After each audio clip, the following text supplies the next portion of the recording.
I can't take this anymore. Please say something too. I had reached my limit and couldn't hold back my frustration any longer. What are you talking about all of a sudden? This isn't sudden. I've asked you about this so many times. You need to tell your brother to leave. I confronted my husband Daniel, telling him to ask his younger brother Ryan to move out of our house. You want me to kick my own brother out when he has nowhere else to go? How can you even say that? You're my wife, and he's your brother-in-law? Exactly, you're so heartless. It wasn't just Daniel. I was also being scolded by my mother-in-law, Margaret, as if I was the one doing something wrong. This is my story about dealing with an unbelievable family. My name is Sarah. I married my husband Daniel when I was 28 years old. We met through an arranged introduction. Back when I was a student, I was completely focused on playing tennis, a sport I had loved since childhood. Because of that, I never got involved in any romantic relationships. Between my tennis practices and my studies, I was always too busy to date. It's not like I never wanted to get married, but since I had no experience in relationships, I had no idea how to start one. Even after I began working, I still couldn't find a boyfriend. My boss noticed this and introduced me to Daniel, saying he was a good man. When I first met him, he seemed kind and soft-spoken. He worked for the government and had a calm and peaceful personality. Since he liked me and I had always wanted to get married before turning 30, I quickly agreed to start dating him. We got along well, and before long, we genuinely fell in love. I especially liked how sincere and kind he was, and I thought I could really marry this man. Eventually, he proposed, and without hesitation, I said yes. Everything went smoothly, and we got married. When we decided to get married, my parents, who were well off and owned several vacation homes, offered to give us one. They let me choose, so I picked a house that wasn't too big or too small, just right for starting a family. The house had extra space for a future child, a nice garden, and was in a great location near a bus stop and shops. Daniel, who rarely showed excitement, said with disbelief, "Wow, are you sure we can really have such a nice house?" At that moment, I truly believed we were about to start a happy life together. After our wedding, everything was going well. But just a few months later, Daniel's father, who had been sick for a long time, passed away. Daniel had a younger brother, Ryan, who worked in another state, so we didn't see him often. In fact, I had only met him twice, once at our wedding and again at the funeral. With his father gone, Daniel's mother, Margaret, was now living alone. Daniel started calling her more often, and soon she began visiting our house almost every day. Since Daniel was the oldest son, I understood why he felt responsible for her. But at the time, I was busy with work, and home was my only place to relax. Coming back to find Margaret there all the time started to bother me. This continued for a few months, and then one day, Daniel brought up an idea. "Hey Sarah, I'm thinking about having Mom move in with us." "What?" I was completely caught off guard. "What are you talking about? She's already here almost every day," I said. He responded, "But isn't it tiring for her to keep coming back and forth? Wouldn't it be easier if we all just lived together?" He said it with a bright, hopeful expression, like he had just come up with the perfect solution. "Hold on, you can't just decide something like that without talking to me. We have our own life and routine here," I tried to explain. But he wouldn't listen. "This house is way too big for just the two of us. We have plenty of space, and living together would really help Mom." It was clear that, no matter what I said, he had already made up his mind. I never gave Daniel a clear answer, but he kept bringing it up. Anytime something happened, he would say, "I'm worried about leaving Mom alone." Honestly, I wasn't comfortable with the idea, partly because we had just started our married life. But every time Daniel said he was worried about Margaret, I didn't know how to argue against him. While I kept avoiding a definite answer, Margaret went ahead and sold her house. I had no choice but to accept her moving in with us. At first, I was upset with Daniel for making decisions without my agreement, but when he said, "My parents' house is gone now, and Mom has nowhere else to go, so we have no choice," I lost the will to argue. After that, life became really difficult for me. Margaret didn't bully me, but she constantly reminded me of my role. "You're his wife, right?" she would say over the smallest things. "You married my son, so you should serve your husband's family," she'd remind me. She had very old-fashioned views, and whenever I prioritized my work, she would say, "You're my daughter-in-law, so you need to act like one." Since Margaret moved in, I started staying at the office longer to avoid being at home. Life continued this way, me dodging Margaret's remarks, until something even worse happened. A while later, Daniel's younger brother, Ryan, who had been working in another state, suddenly announced he was quitting his job at the end of the year and coming back home. Daniel, Margaret, and I were all surprised by his sudden decision, but the biggest problem was, where would he live? Their family home had already been sold, so he had nowhere to return to. When Ryan arrived, he was furious that no one had told him about the house being sold. "Are you kidding me? No one told me about this. What the hell were you thinking?" he shouted. Ryan had a rough personality. He used to be involved with a bad crowd, and his flashy clothes and aggressive attitude always made me uneasy. "I'm sorry," Daniel said hesitantly, "but I was worried about Mom being alone. I thought you were going to stay at your job for a long time." Ryan scoffed. "Oh, really? And you just decided that all on your own? You better take responsibility for this." Even though Daniel was the older brother, he completely froze under Ryan's anger. Before he passed away, their father had left everything in Margaret's hands. Ryan had left home years ago without helping his family in any way, so he had no right to be mad. That's what I thought, but in the end, we couldn't reach an agreement. Ryan ended up moving in with us under the condition that he would stay until he found a new job. I was completely against it. I can't have Ryan living here too. We're already struggling with expenses now that Margaret is here. I complained to Daniel, but he told me that Ryan would leave as soon as he found a job, so I had to put up with it until then. I couldn't just tell Ryan to move out on my own, so I had no choice but to let him stay for now. At this point, I was already exhausted, but the real struggle started after that. First, Ryan didn't even try to find a job. A whole month passed, and he hadn't looked at job listings, gone to interviews, or made any effort at all. He just spent his days lying around in the living room. Some days, he would stay in his room blasting loud music. Other days, he would sit in front of the TV for hours while I got more and more frustrated.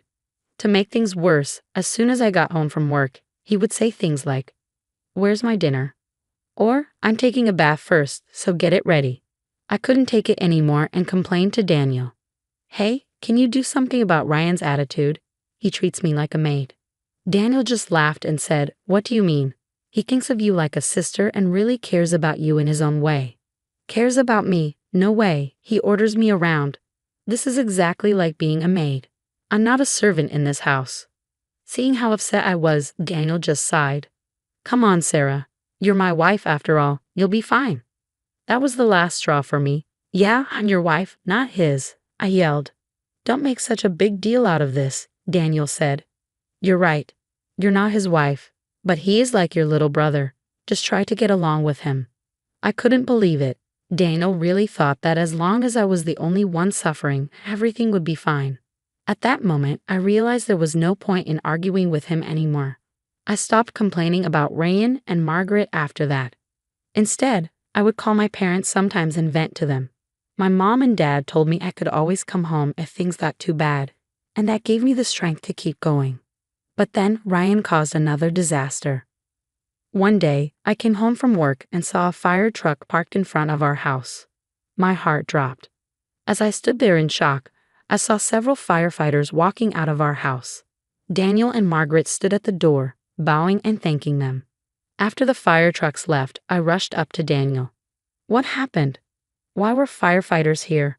Daniel and Margaret exchanged awkward looks before Daniel finally spoke. "Well, Ryan was smoking, and his cigarette butts started a fire." "What?" I shouted, furious.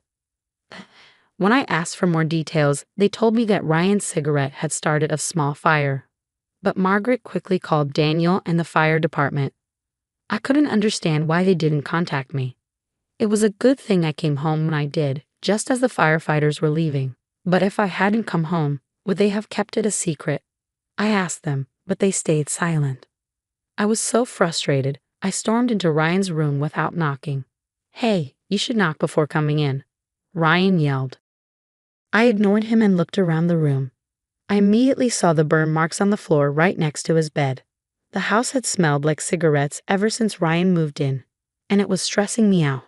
Now there were burn marks in my beloved home. I was at my breaking point. I didn't care that Margaret and Ryan were there. I couldn't hold it in anymore. I've had enough of this. Please say something too. Daniel, confused, asked, "What do you mean all of a sudden?" "This isn't sudden. I've been telling you for a while now. You need to say something to your brother." I confronted Daniel, demanding that he ask Ryan to leave our house.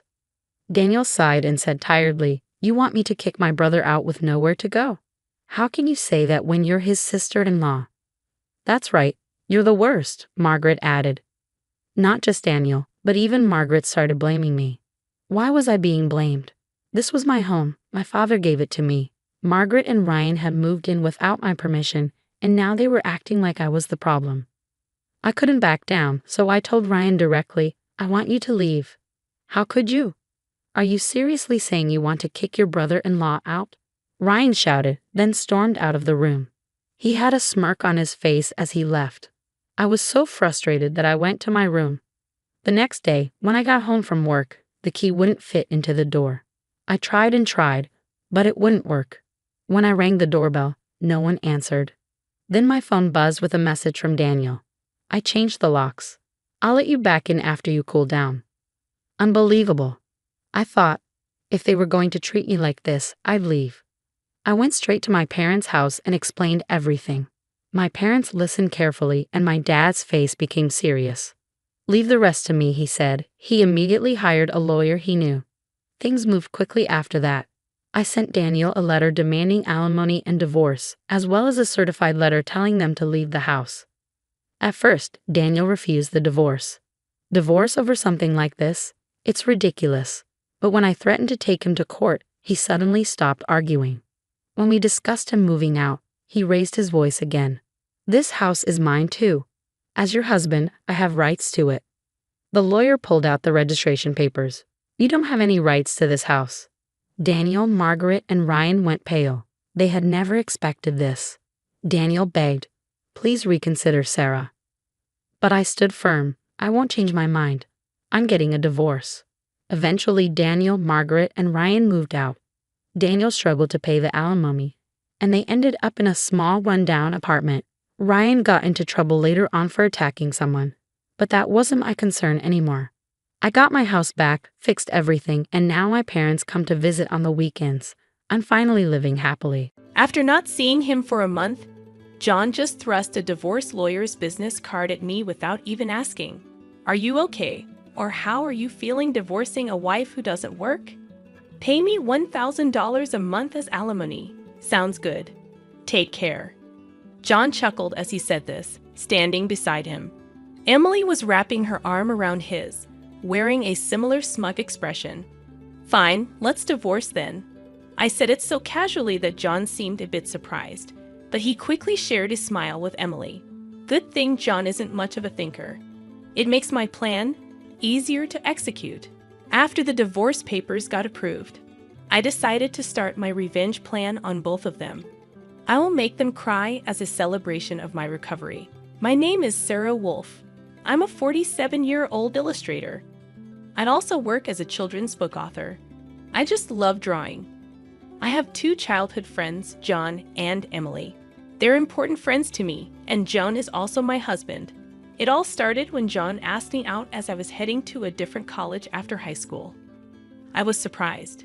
I thought he was into Emily, but I couldn't say no to a confession from John, whom I had secretly liked. After some thought and consultation with Emily, I accepted John's proposal. Emily's behavior had been a bit problematic since teens, but she was still a dear friend to both John and me. However, Emily had a tendency to snatch other people's boyfriends and then dump them once they became obsessed with her, causing problems time and again. Her parents were concerned, so John and I often spent time with her to watch over her. John and I got married when we were 25, 4 years later. Emily brought her fiancé into our lives. His name was George, a professional working for a top-tier company. Nice to meet you, Sarah and John. I've heard so much about you. Looking forward to our future together. George was very polite. and we all got along immediately. We would get together during holidays and vacations, taking trips or going on long train rides to enjoy some drinks. However, things started falling apart after Emily got pregnant 2 years into her marriage. John and I originally had many siblings, so there was no worry about an heir. So we decided we didn't need children. Both of us loved kids, but weren't keen on actively caring for them. Besides, we loved our freedom to travel and enjoy drinks. We often found it heartwarming to see families with children, but it was never more or less than that. When Emily announced her pregnancy, John's attitude started to change. He quit smoking because Emily said she couldn't stand the smell, and even offered to drive her to doctor's appointments using his vacation days. I warned him, "George might get upset if you're always with Emily." But John argued back, "You have work, don't you? She's our childhood friend, and she's reaching out for help. You're heartless." I said, "I've been buying things and helping where I can, but going with her to the obstetrician is crossing the line." When I said that, John frowned, and then he glared at me. "Why?" "Because Emily wants it, right? She says she's anxious about the checkup. I can't just let her go alone if she's anxious. All the more reason for George to go with her, right? If you go with her every time, it's almost like you're the father of the baby in her belly. John, jealous? You're not going to get pregnant anyway, so what's the problem?" He didn't take my concerns seriously, and instead started to snap, saying I was being annoying. We had hardly ever had a fight during our marriage, but things changed when Emily got pregnant. Our arguments increased, and that didn't change even after Emily gave birth. In fact, John started spending even more time with Emily and their child, Emma.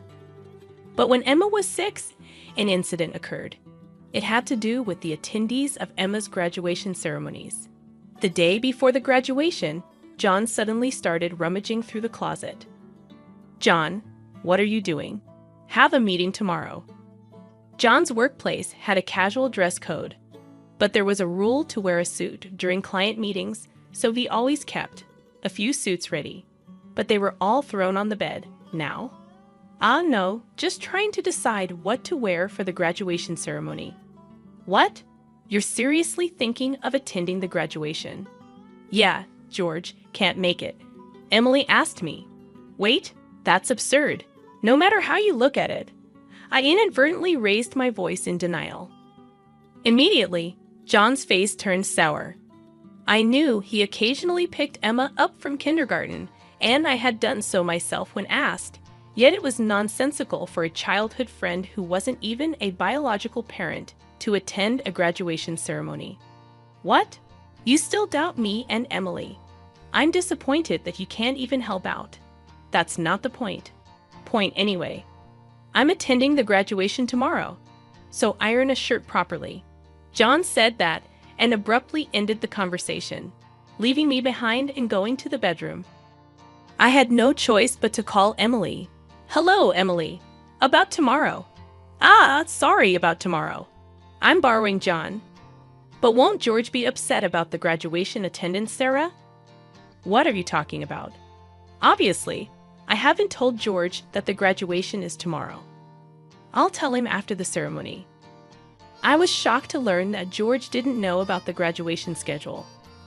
Upon further questioning, it seemed that Emily hadn't informed George about any of the kindergarten events so far, and John had been acting as the father at the kindergarten, which made me dizzy with its selfishness. "Wait a minute, Emily. Isn't that extremely unreasonable? It's disrespectful to George, and just because he's a childhood friend, eh? What's wrong?" "Sarah, you're scary. Well, see you tomorrow." "Wait, Emily." I was trembling with anger at Emily, who unilaterally hung up the phone. Still, in the end, I ironed a shirt, prepared a tie, and the next morning saw John off to Emma's graduation ceremony. Since then, Emily and John started going out more frequently, from once a month to once a week, and then to 3 times a week. Eventually, even George seemed to have some suspicions, and one day, while John and Emily were out, he visited our house alone. "I'm sorry for visiting you late at night." There's something that's been bothering me. Is it about the two of them? Yes, I would like you to take a look at this. George showed me the GPS history he had installed in Emily's car. It showed that she had been staying at a hotel 3 times a week. All of those days, she was out with John, and just by looking at George's face, I understood what that meant. What do you want to do, George? I want to take revenge on those two. Me too. I can't forgive them for betraying us after all this time. We started planning our revenge on them secretly. First, I started by increasing my income because I had been saving by doing housework and taking care of Emma. My income had drastically decreased. George switched to working from home. And when Emily and John would go out, he would bring Emma to my house, and we would take care of her together. Neither Emily nor John realized that we knew about their relationship, and we were able to gather solid evidence. Once we had collected enough evidence and were ready to take our revenge, we discovered a shocking truth about Emma. George and I struggled with the decision, but we both agreed that we didn't want to hurt young Emma, so we decided to wait until she was an adult to take our revenge. However, even though we decided to endure for 10 years, I was struck with a serious illness. I needed long-term hospitalization, and even at best, I wouldn't be discharged for at least 2 years. Although I could work from the hospital room, it was certain that I would have to reduce my workload. After informing George about the situation, I consulted John. However, John's reaction was no different from when we were making small talk. I'll visit you once in a while. I felt that John no longer had any affection for me, as he didn't even ask about my condition or the name of the disease. In reality, John only visited once a month or once every 2 months, and after Emma's 15th birthday, she started acting strangely. Although she used to visit me almost every day right after I was hospitalized, she became distant after her 15th birthday. However, neither George nor I could figure out why, and we were puzzled. Even when we asked Emma, she just said, "Don't worry about it." However, we ended up learning the reason from John, who rarely showed up. "Hey, it's been a while." Yeah, it has. John, who had completely transformed into a flashy appearance, walked in without even knocking. After not seeing him for a month, John just thrust a divorce lawyer's business card at me without even asking, "Are you okay?" or "How are you feeling divorcing a wife who doesn't work? Pay me $1,000 a month as alimony. That's the deal. So take care," John said, grinning from ear to ear. Beside him, Emily wrapped her arms around John's with a similar expression on her face. "Fine, let's divorce then," I casually agreed, which seemed to surprise John for a moment. But he quickly exchanged smiles with Emily. It was good that John wasn't the type to think too deeply. That's why my plan worked so well. After receiving a notification that the divorce was finalized from John, I decided to start my revenge plan against the two of them. I will make them cry as a celebration of my recovery. I promptly started to take action. First, I contacted George to transfer hospitals. Then I informed my lawyer that they would be mediating between the two parties from now on. George also began to act at the same time. He moved near my new hospital with Emma, and he started to visit me frequently. Emma still had a gloomy expression, but I was happy that she came to see me every day. Most of my belongings were already in the hospital room, so I told John to dispose of the rest. I didn't want to bring anything that the two of them might have touched into my new life. Once the hospital transfer and George and Emma's move settled down, I received a call from John. I had only left my seat for a few minutes, but my smartphone already showed 30 missed calls. I answered the phone, feeling exasperated. "What? Hey, what the hell is going on?" I could hear the voice of a troubled real estate agent behind John's panicked voice. I also heard Emily yelling, which made me feel sick. "What do you mean? What's going on? It's obviously about the house. Why do we have to move out?" John shouted at me as if it wasn't his fault at all. I replied to him coolly, "Obviously, because that's my house." John seemed to have completely forgotten. But the truth was the house we lived in was a room I rented as a workspace. When I started to make a living as a freelancer, at that time, I didn't have enough income to maintain 2 houses, and John didn't have enough income to live alone. So he ended up moving into my place. Therefore, Jan had never paid the rent or utility bills for that room. Although I received some money from him for living expenses, it wasn't enough to maintain the place. Unfortunately, that room was already canceled. It was far from the hospital I transferred to, so I had processed the cancellation the day after submitting the divorce papers. I didn't inform him because the real estate agent who knew the situation said they would contact him. George and Emma suddenly disappeared, and our house was sold. What are we going to do about our new house? I don't know. Maybe stay in a business hotel for now. As I turned on the speaker and started working, John yelled in frustration, "Don't screw with me." However, he seemed to remember something and started speaking in a more soothing tone. "Well, whatever. When will you transfer the money? We're running low on cash." "What are you talking about?" "Huh? Don't mess around. I told you to pay $1,000, didn't I?" "Oh, I don't recall agreeing to that." My nonchalant response was met with incoherent screaming from John on the other end of the phone. Apparently, he thought he could get money from me and had been squandering it.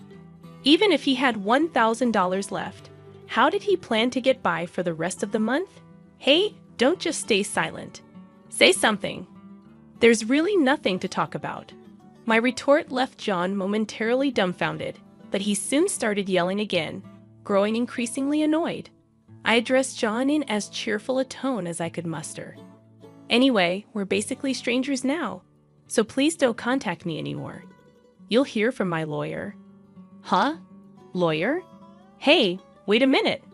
I hung up without listening to John's response. He tried calling back several times, but I ignored it, and eventually the calls stopped. However, angry that I didn't answer, John started ignoring calls from my lawyer. He certainly had a childish side, but I never imagined he'd be the kind of person who didn't mind causing trouble for others. I sighed deeply at John's selfishness. A few months later, after a temporary discharge from the hospital, I visited John's parents' house. In front of me were John and Emily, both looking small and trembling. "You telling my parents is a low blow." "Oh, I just reported that we got divorced." Jan glared at me in response to my answer, but he shrank back under his father's stern gaze. Actually, I had a great relationship with my in-laws, even visiting and dining with them when John wasn't around. Despite being so well-loved, I felt it was wrong not to share the details of our divorce. So I went to visit them. "Is it true that you're remarrying Emily?" "Yes, it's true." "True. Emily, Emma, and are going to start over as a family." "What are you talking about? Your only family is Sarah." "She's not my family anymore." John's words made his father frown with a look that seemed to say, "Give me a break." John shook his head a few times, then handed me a piece of paper. It was a bill from a nearby luxury hotel. "What's this?" "It's the bill from the hotel we stayed at." John, acting as if it was obvious, pointed at the bill on the table, then suddenly collapsed. "Oh, what the heck, Mom? I didn't raise you to be like this." My mother-in-law, gasping for breath, was met with a look of disbelief from John. Next to him, Emily wore the same expression. "Why are you so angry? It's just that the family is changing because I'm getting married. Plus, you'll have a grandchild, a blood-related one at that. Aren't you happy? You two didn't." My mother-in-law, looking as if she couldn't believe what she was seeing, glanced at Emily, then turned her gaze to me. Both my in-laws understood that I didn't want children and still treated me as their own daughter. Of course, they treated Emily, my childhood friend, similarly. But there was always a boundary between a daughter-in-law and a friend. I remembered Emily often complaining about that. So I was certain my mother-in-law wouldn't be happy about this situation, and Emily should have known it too. "You dote on Emma, right? It'll be your grandchild, so you'll be happy, right? It's because she's a child I've known since she was little." "Oh, but half of her blood is from John, right?" Even after all this, Emily, showing no sign of remorse and acting as if she couldn't understand the problem, gave me goosebumps. At that moment, someone who had been silent until now spoke up. Enough already. It's disgusting, huh? Emma, who had been playing with her smartphone in the corner of the room, spoke to Emily without looking up. The room fell into a stunned silence. My dad is the only one I consider my father, whether we're related by blood or not. He's the only one. But you know, John has always been the one to attend your school events. I heard everything from Dad, how he was always informed of the event dates after they were over, how eventually even the events themselves were kept from him. But Dad always said I was his daughter, so I am his daughter, and I will never be yours. Emma glared at Emily as she said this. Then, sitting beside me, she switched to a more concerned tone. You know, when I found out about this, I thought you would hate me. But Dad said that wasn't the case, so I came here today. Emma, I love you so much. You were so kind to visit me every day while I was in the hospital. I was really happy, Sarah. Emma, perhaps relieved of her anxiety, teared up and hugged me tightly. It might indeed be a child resulting from an affair between John and Emily. Yet it's a child I've taken care of for 15 years. There's no way I don't have affection for her. Speaking of which, Emily, weren't you curious why I wasn't surprised when I found out Emma is John's daughter? Ah! Emily looked startled. Before she could speak, a new person entered the room. We knew from the start, 10 years ago actually. George suddenly appeared. Understandably so, as she had recently unilaterally demanded a divorce, citing irreconcilable differences. I was shocked when you mentioned divorce. Oh, and unfortunately, you're not divorced yet. The divorce papers are still here. Didn't you notice? What? I figured it wasn't in Emily and John's nature to confirm things. But I couldn't help but be stunned that Emily, despite the 100-day waiting period for women to remarry, hadn't noticed for months. So, Emily is still my wife, and Emma is still my daughter. Well, since there won't be a wife though. Wait, what do you mean? A 15-year-old can choose their parent. That's not true. Emma wants to be with Mom, right?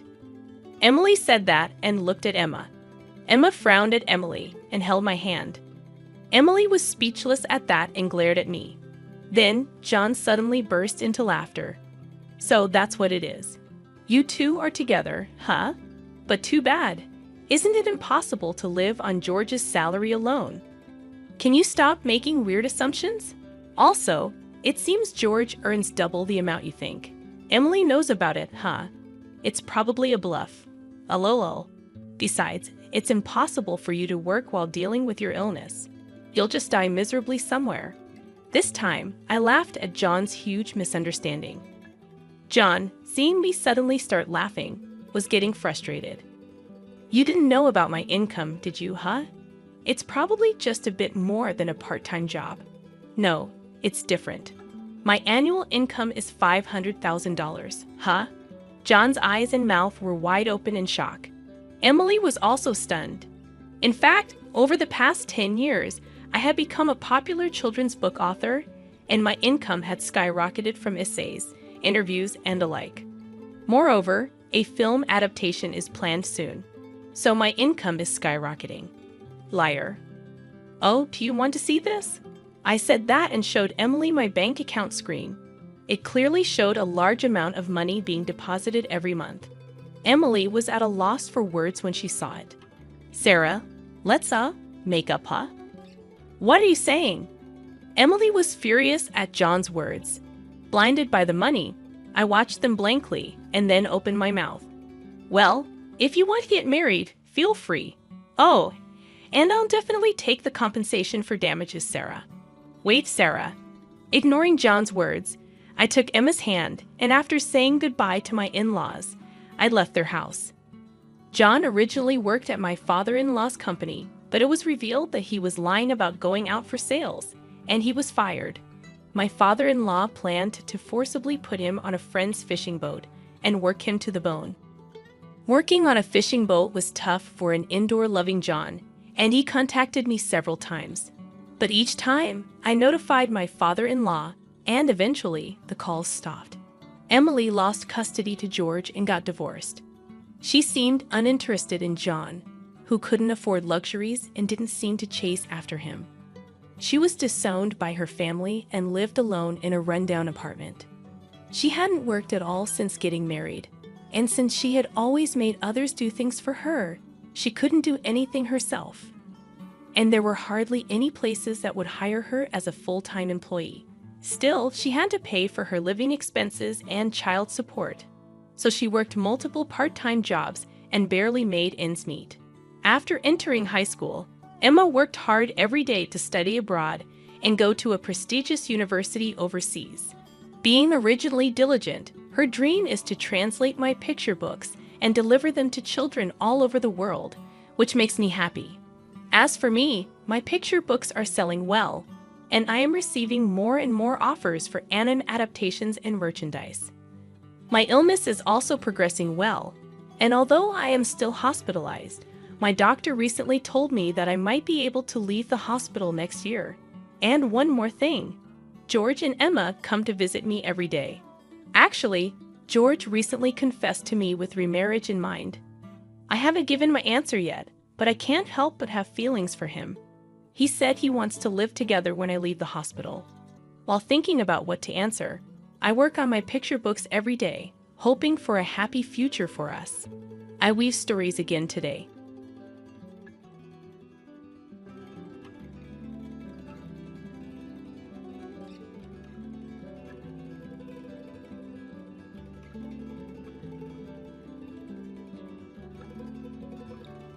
On the day we were supposed to start our honeymoon, he surprised me by giving me papers that said he wanted a divorce. He said he was taking his whole family on the trip, and if I didn't like it, we could split up. Inside, I was furious. Okay, fine, I thought to myself. But remember, I'm still free. He looked shocked as I stood there feeling triumphant. My name is Emma. I'm 35 years old, and I work at a real estate company. I really enjoy my job and feel happy doing it. I'm lucky to have supportive colleagues, but in my personal life, I don't have any specific hobbies and I've never had a boyfriend. I felt a secret worry growing inside me. All my friends were getting married by the time they hit 30, one after the other. I was one of the few left who was still single. Plus, my younger colleagues were leaving our company one after another, and it hurt every time. Then, I met Brian through a friend's introduction. He was 2 years younger than me and had a smile that made me feel warm and protective. He didn't talk much but always listened to what I had to say when we needed to make decisions. He made me feel like my thoughts mattered. Since I had no experience with relationships before, I quickly fell for Brian's personality. Our relationship progressed smoothly. When I brought up the topic of marriage, he simply said, "Okay, let's do it." Marriage involves making lots of decisions: the wedding, the honeymoon, finding a new home to live in together. It's a huge event in a person's life, so I wanted us to decide things together. But no matter what decision we faced, Ryan always let me take the lead. He never shared his own thoughts. He just agreed with whatever I said. Brian's personality began to seem unreliable to me, and I started feeling unsatisfied with him. Another thing bothering me was my relationship with my mother-in-law. She was completely different from Brian, not easygoing at all. She never listened to my opinions and always imposed her own ideas on me. "Emma, when you get married, you'll quit your job and focus on taking care of the house, right? You're not getting any younger, you know. If you don't hurry, you might not be able to have kids. Brian is working hard, so as a woman, you should focus on the family. It's a wife's duty to support her husband." These were the first things she said to me when I went to greet her. The husband works outside and the wife takes care of the home. She clung to old-fashioned ideas like this. The truth is, I earn more money than Brian does. He doesn't seem to mind, and he's even told his parents about it, but his mother doesn't seem to approve. A woman who earns more than a man isn't charming. Maybe you can't do any household chores, can you? A wife should cook, do laundry, clean, and take care of her husband's health. Can you do that? She said, looking down on me. You're right, it's definitely different when it's your mother-in-law saying those things. While it's not something to boast about, I can handle all the household chores because I've been living alone for a long time, and I don't plan on quitting my job after getting married. I want to prioritize myself just as much as Brian. But when my mother-in-law criticized me, Brian didn't stand up for me. Instead, he just nodded along with her.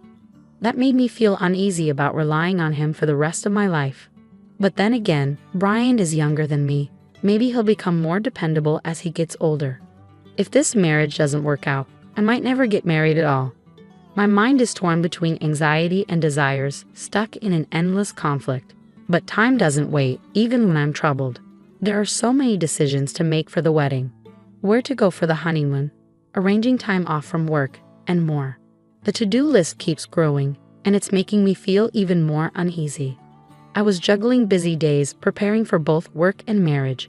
One day, I talked to Brian about our plans. Considering our work schedules, we can only take a long vacation at this time. So should we have our honeymoon during this period? I asked. Yeah, that sounds good to me, Brian replied. Both of us had similar quiet periods at work, so this was our only chance for a long vacation. But there was a problem with the wedding. The venue I've always dreamed of is so popular that it's booked for over a year in advance. In that case, what do you think about having the honeymoon before the wedding? I checked, and some people do that. If we have the wedding first, it will be another 2 years before we can go on the trip. If you're okay with it, Emma, then I'm fine with it too, Brian said. I thought Brian wouldn't object, but he agreed so easily. It seemed like he was accepting all my opinions without any resistance. While I did want him to express his own thoughts a bit more, I figured it was better than facing opposition. So whenever I got the chance, I kept moving forward with the preparations for our honeymoon and wedding. In the end, we settled on going to Europe for our honeymoon. I debated until the last minute between Hawaii and Europe. Hawaii was close by, and I figured we could visit there another time. So I chose to explore Italy and France, enjoying the beautiful streets and delicious food. I also wanted to check out the stylish accessories and maybe buy some special tableware since it marked the start of our new life together. After considering various schedules and destinations, I finished all the paperwork about a month before the trip. By then, I was completely excited. It was going to be my first overseas adventure, and I couldn't help but feel thrilled. My mind was consumed with thoughts about Europe, from buying travel essentials to planning our activities there. Because of this excitement, any lingering dissatisfaction I had with Brian had disappeared completely. Just 1 week before our honeymoon, Brian suddenly brought up a conversation. I was puzzled by Brian's unusual request.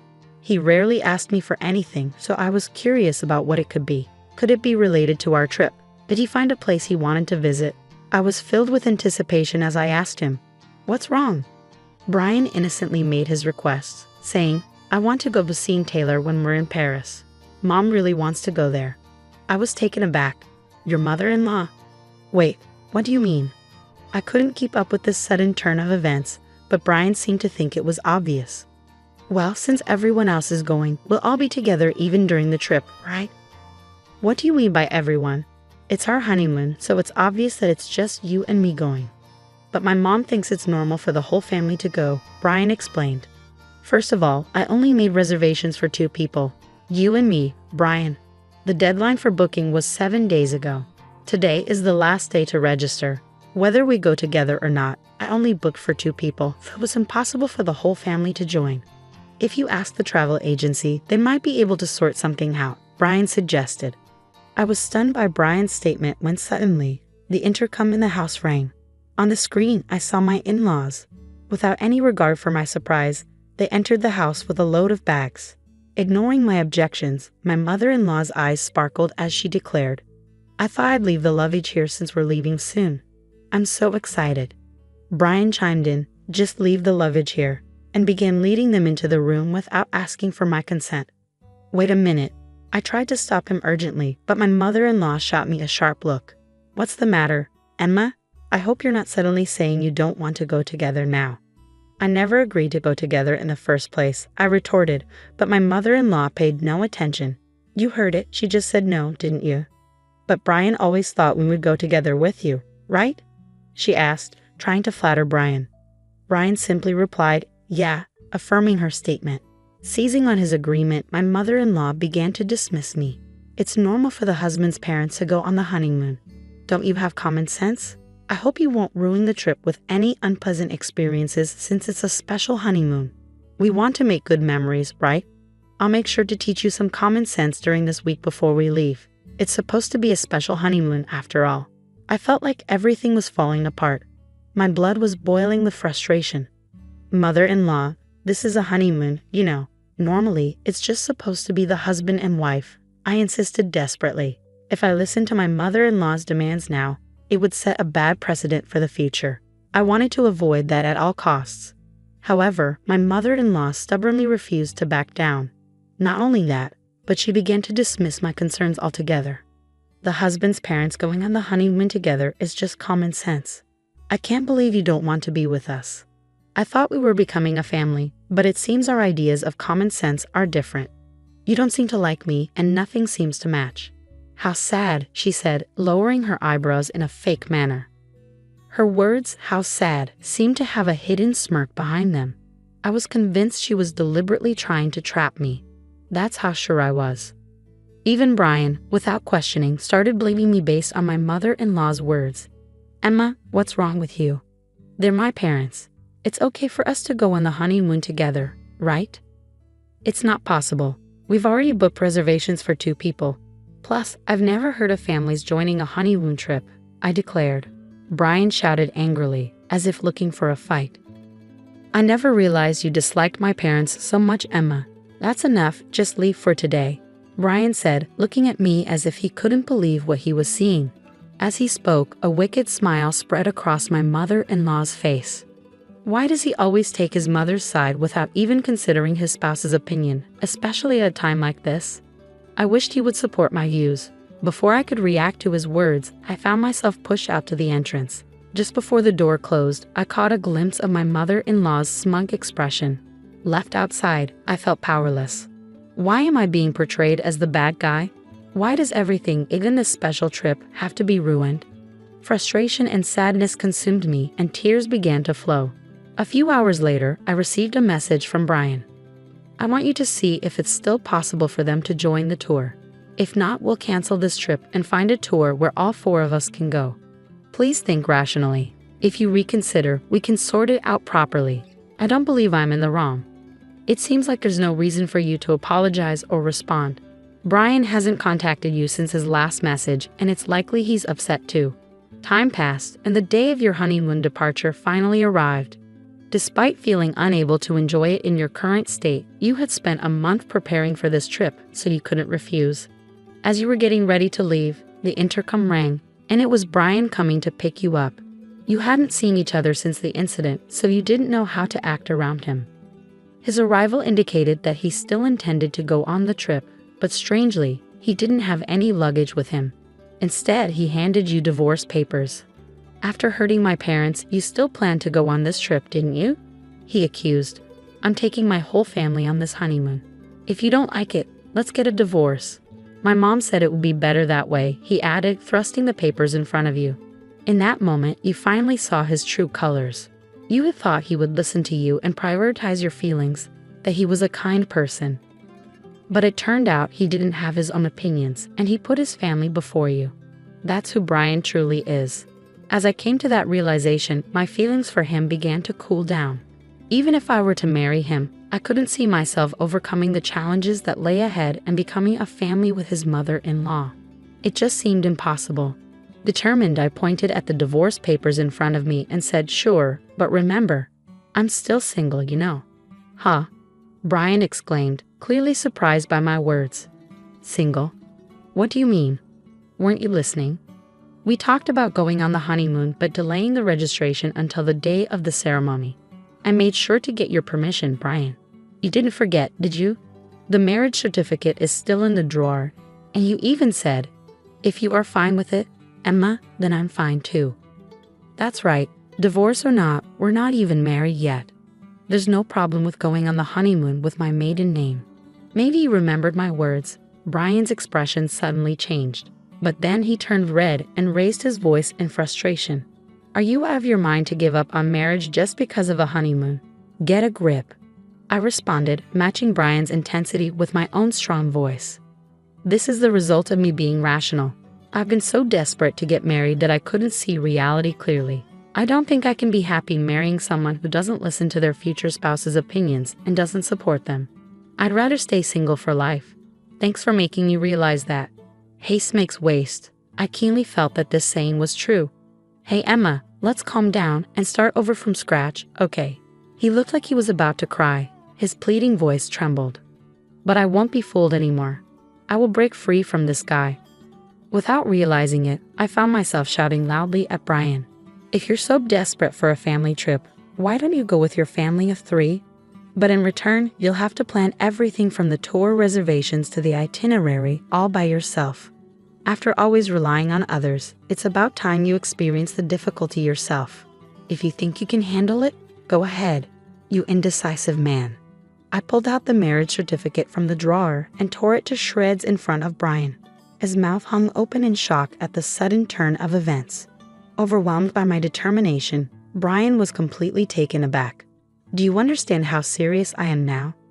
I refuse to have a future that's dark. It's over between us. Why don't you go back to your beloved mommy and cry to her, you mama's boy? Leaving a stunned Brian behind, I slammed the front door shut. Given his demeanor, he might actually go cry to his mother. I could easily imagine that happening. Afterward, I contacted the tour company to cancel our reservations. Since it was a same-day cancellation, we were charged 100% of the fee. I billed Brian for the entire amount since he was the one who ruined our honeymoon. It felt like the right thing to do. Later, Brian blamed me for the failed marriage and spread rumors about it to those around us. However, it seemed that no one sympathized with him among our relatives and coworkers. Instead, he started to be seen as an unconventional mama's boy due to his past actions and was disliked by many. When I told my parents about the divorce, they were initially surprised but quickly accepted it. Marriage isn't the only source of happiness. As long as you're happy, Emma, that's what matters.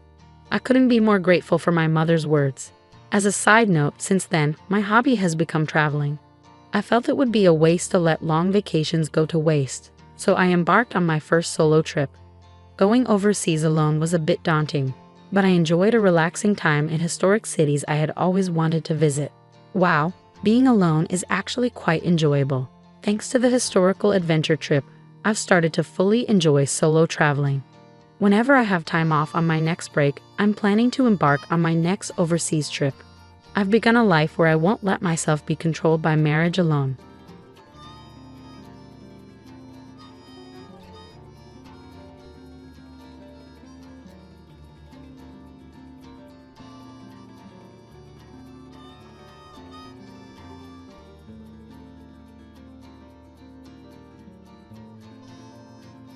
My name is Layla, a 28-year-old housewife. My husband, Tom, works for a company, and we recently welcomed our long-awaited child, a beautiful baby girl named Elena. Our little family of 3 feels complete. Elena is so adorable that I could spend hours just staring at her.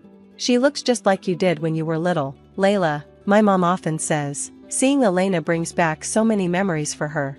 Today, I invited my parents over to meet Elena for the first time. Tom, have your parents met her yet? I asked during breakfast. Tom hesitated before replying. No, they haven't. My parents aren't fond of children. They only had me because of societal expectations, and they made it clear they didn't want more kids. They're not interested in meeting Elena either. When I told them about her, they said not to bring her until she's an adult. Can you believe that? I was stunned. That's hard to imagine. I've met your parents a few times, and they didn't seem like the type. Is it really possible to dislike children so much that they wouldn't want to see their own grandchild?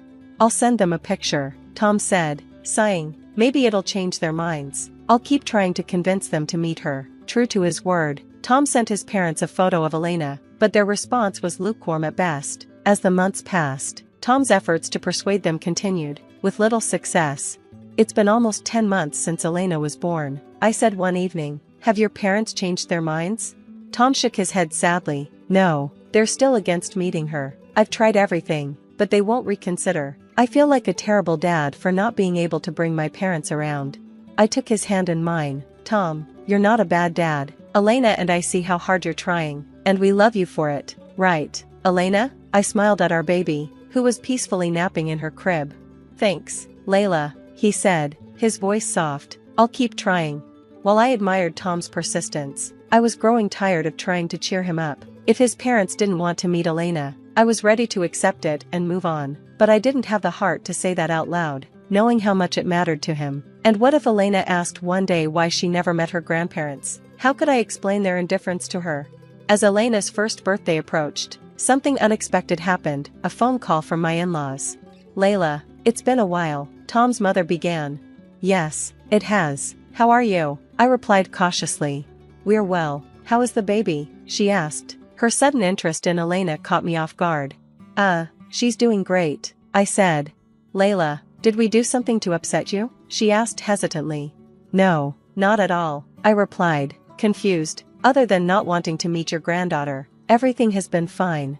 "Then why haven't you let us meet her?" she asked, her voice breaking. "If it's hard for you to come here, we can come to you, or we can meet somewhere neutral, like a restaurant. Please, just let us see her, even if it's only once." I was shocked. "You're saying, you want to meet her?" "Of course we do," she said, her voice trembling. "Your father and I have been waiting to meet our first grandchild. We'll do whatever it takes to make it happen. Please, Layla." Her words left me speechless. Hadn't Tom told me they didn't want to meet Elena? I explained what Tom had said to me, and my mother-in-law sounded equally surprised. Just then, my mom, who was helping with Elena, overheard the conversation and suggested I hand her the phone. "Hello, this is Layla's mom. It's been a while," she said warmly. As the two mothers began talking, Elena started crying. I held her close, my mind spinning with questions. Why had Tom told me they didn't want to meet Elena? And how would this revelation change things for our family? As Elena began to cry, I stepped away to comfort her. When I returned, it seemed like the moms, my mother and mother-in-law, had reached some sort of agreement. They told me they had come up with a plan, but insisted I keep it a secret from Tom until everything was carried out. A few days later, on Tom's day off, my parents came over for a small family get-together. "Elena just keeps getting cuter, doesn't she?" my mom said, smiling as Elena babbled away. "She's getting so good at talking too," my dad added. "She's so smart," I agreed, holding Elena on my lap. It's hard to believe Tom's parents don't want to meet such an adorable granddaughter. "They never liked kids to begin with," my mom replied, "but Tom has been working really hard to change their minds. Good for him." Ever since I discovered that Tom had been lying to both me and my parents, I'd started doubting everything he said. It was frustrating, to say the least, but today, it was all going to come to light. The atmosphere seemed cheerful, but I could feel the tension bubbling under the surface. Everyone was nervous, waiting for the big moment. "What are we waiting for?" Tom asked, oblivious to what was about to happen. Just then, the doorbell rang. I opened the door to see Tom's parents standing there. "Mom, Dad, what are you doing here?" Tom stammered, his face turning pale. "We're here to meet our granddaughter, of course," his mother said firmly. "Hurry and bring her out, but first, we need to wash our hands. Where's the bathroom?" Tom looked flustered, clearly caught off guard. For almost a year, he had been lying to everyone, and now his deceit was about to unravel. I decided to play along. "When did they change their minds?" I asked innocently. "They seem really eager to meet her now." Well, yeah," Tom muttered, avoiding eye contact. "I've been talking to them, and I finally convinced them to meet her." "Nice try, Tom," his mother said sharply, "but we know the truth. No matter what excuses you come up with, we're meeting our granddaughter today." After washing their hands, Tom's parents approached me with warm smiles. They were playing their part perfectly, pretending they didn't know the full extent of Tom's deception. "I never said you couldn't meet her," I said, feigning confusion. "What's going on? Why the sudden visit?" "What are you talking about?" his father interjected. "We've been wanting to meet her for so long, isn't that right?" At that moment, my parents walked in with Elena, who had been in the other room. "There she is," my mother-in-law exclaimed, her eyes lighting up. "Oh my goodness, what an adorable angel. Is this really our granddaughter?" Elena smiled, giggling as she reached for her grandparents. "She's such a sweetheart," I said, handing her to them. "I'm glad you finally got to meet her. Now we can all talk." Tom looked cornered. "What's going on here?" I asked, turning to him. "Why did you lie to both sides to keep them from meeting Elena? You owe us all an explanation." It was then that Tom's true motives came to light. He had been worried about the inheritance. As an only child, he had assumed everything would go to him. But after Elena was born, he realized she would have rights to a share. In his desperation to secure it all for himself, he had concocted a plan to prevent his parents from forming a bond with Elena. "You've been thinking about inheritance when your parents are still alive?" I said, appalled. "You kept them from their granddaughter for a year, because of money?" "That's beyond selfish," Tom stammered. "No, it's not like that. I was just following advice from my boss." "Enough," his mother interrupted.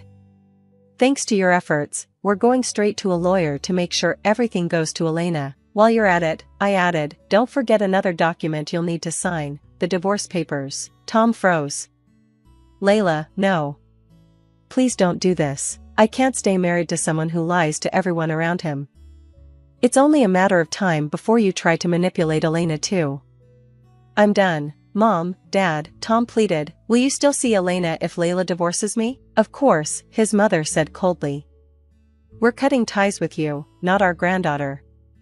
"You've made your bed, Tom." As I gathered Elena and prepared to leave, Tom's parents reiterated their plans. "We'll make sure our estate is handled properly," his father said. "And don't worry, Layla. Elena will always have us in her corner." With that, I walked out, leaving behind the home I had shared with Tom.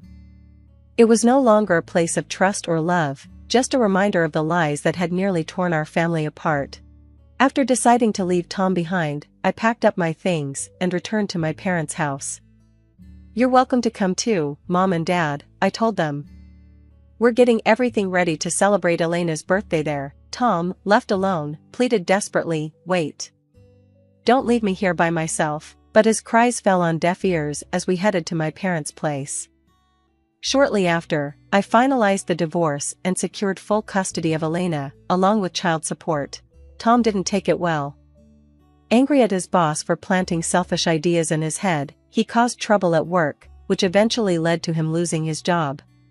He struggled to manage housework and daily life, often turning to his parents for help.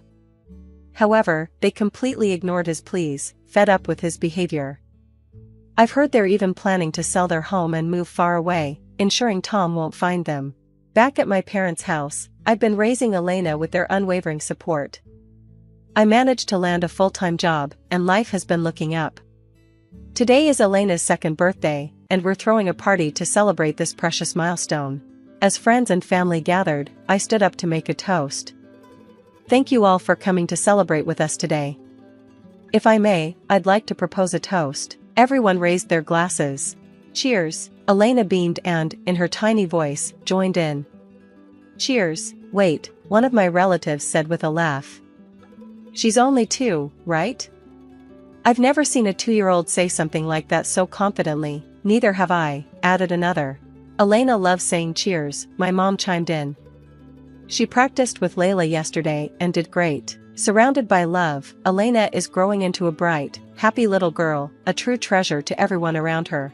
As I reflect on how far we've come, I feel nothing but gratitude for the love and support that surrounds us. The future feels full of possibilities, and I'm excited to see what's next in our journey. I arrived home, greeted by warmth and celebration. "Welcome back. Jel will be bringing her fiancé soon," my mom said. "Jel is getting married?" I said, still processing the news. It doesn't feel real. That day, my sister Jel came home to announce her engagement. I also decided to visit my parents, eager to share my own exciting news. Jel's getting married, and now I'm going to be a mom too. So many happy events, I exclaimed. "It's been such a whirlwind," Jel said. "By the way, I heard you left your new job. Was something wrong?" "It's a long story," I admitted. "I didn't want to worry you, and I thought everything was resolved once I married Peter." Jel's fiancé, Josh, entered the room. "Hi, I'm Josh, Jel's fiancé," he introduced himself.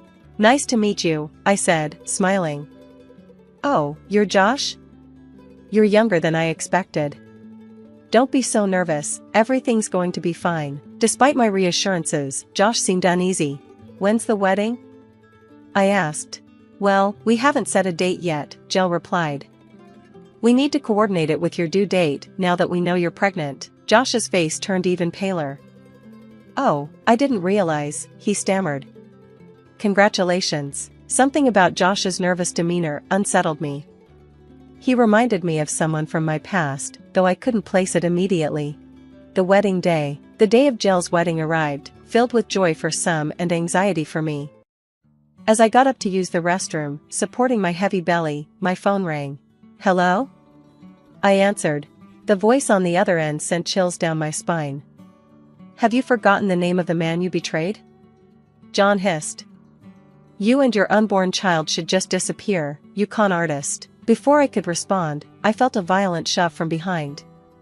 I barely managed to grab the handrail, avoiding a fall down the stairs. I spun around to see Jill's future mother-in-law glaring at me. "You've trampled on Josh's feelings, and you won't get away with it," she shouted, lunging at me again. "Stop." Peter, my husband, appeared and restrained her. As chaos erupted, John emerged from the shadows. "So, you're still alive," he sneered. "You think you can cover your tracks by marrying that thug and having his kid? I'll make sure neither of you survives." John picked up an ashtray and aimed it at me, but Peter swiftly disarmed him, pinning him to the ground. The wedding descended into turmoil. An emergency meeting was called, where John, his mother, Josh, and our families gathered in a tense room. "I'm so sorry," Josh began, his voice trembling. But John slammed his fist on the table. "Why are you apologizing? The one at fault here is her." He pointed at me, spouting delusional accusations. "You promised to marry me," John ranted, "but instead, you betrayed me and got pregnant by that thug." Peter calmly replied, "Enough. Your lies won't hold up. We have proof of your attempted murder." "What proof?" John scoffed. Jill stepped forward, holding a camera. "Actually, we recorded everything. This footage shows your mother pushing Emma down the stairs." John and his mother went pale. "We've already called the police," Peter added. Aftermath. John and his mother were arrested and later faced charges for attempted murder. Josh, who had been manipulated by his family for years, cut ties with them. He later visited us, tearfully apologizing for their actions. Meanwhile, Jill and I moved forward with our lives. I gave birth to a healthy baby girl, and Jill remained optimistic about her future. Though the ordeal left scars, our family grew stronger, united by love and resilience.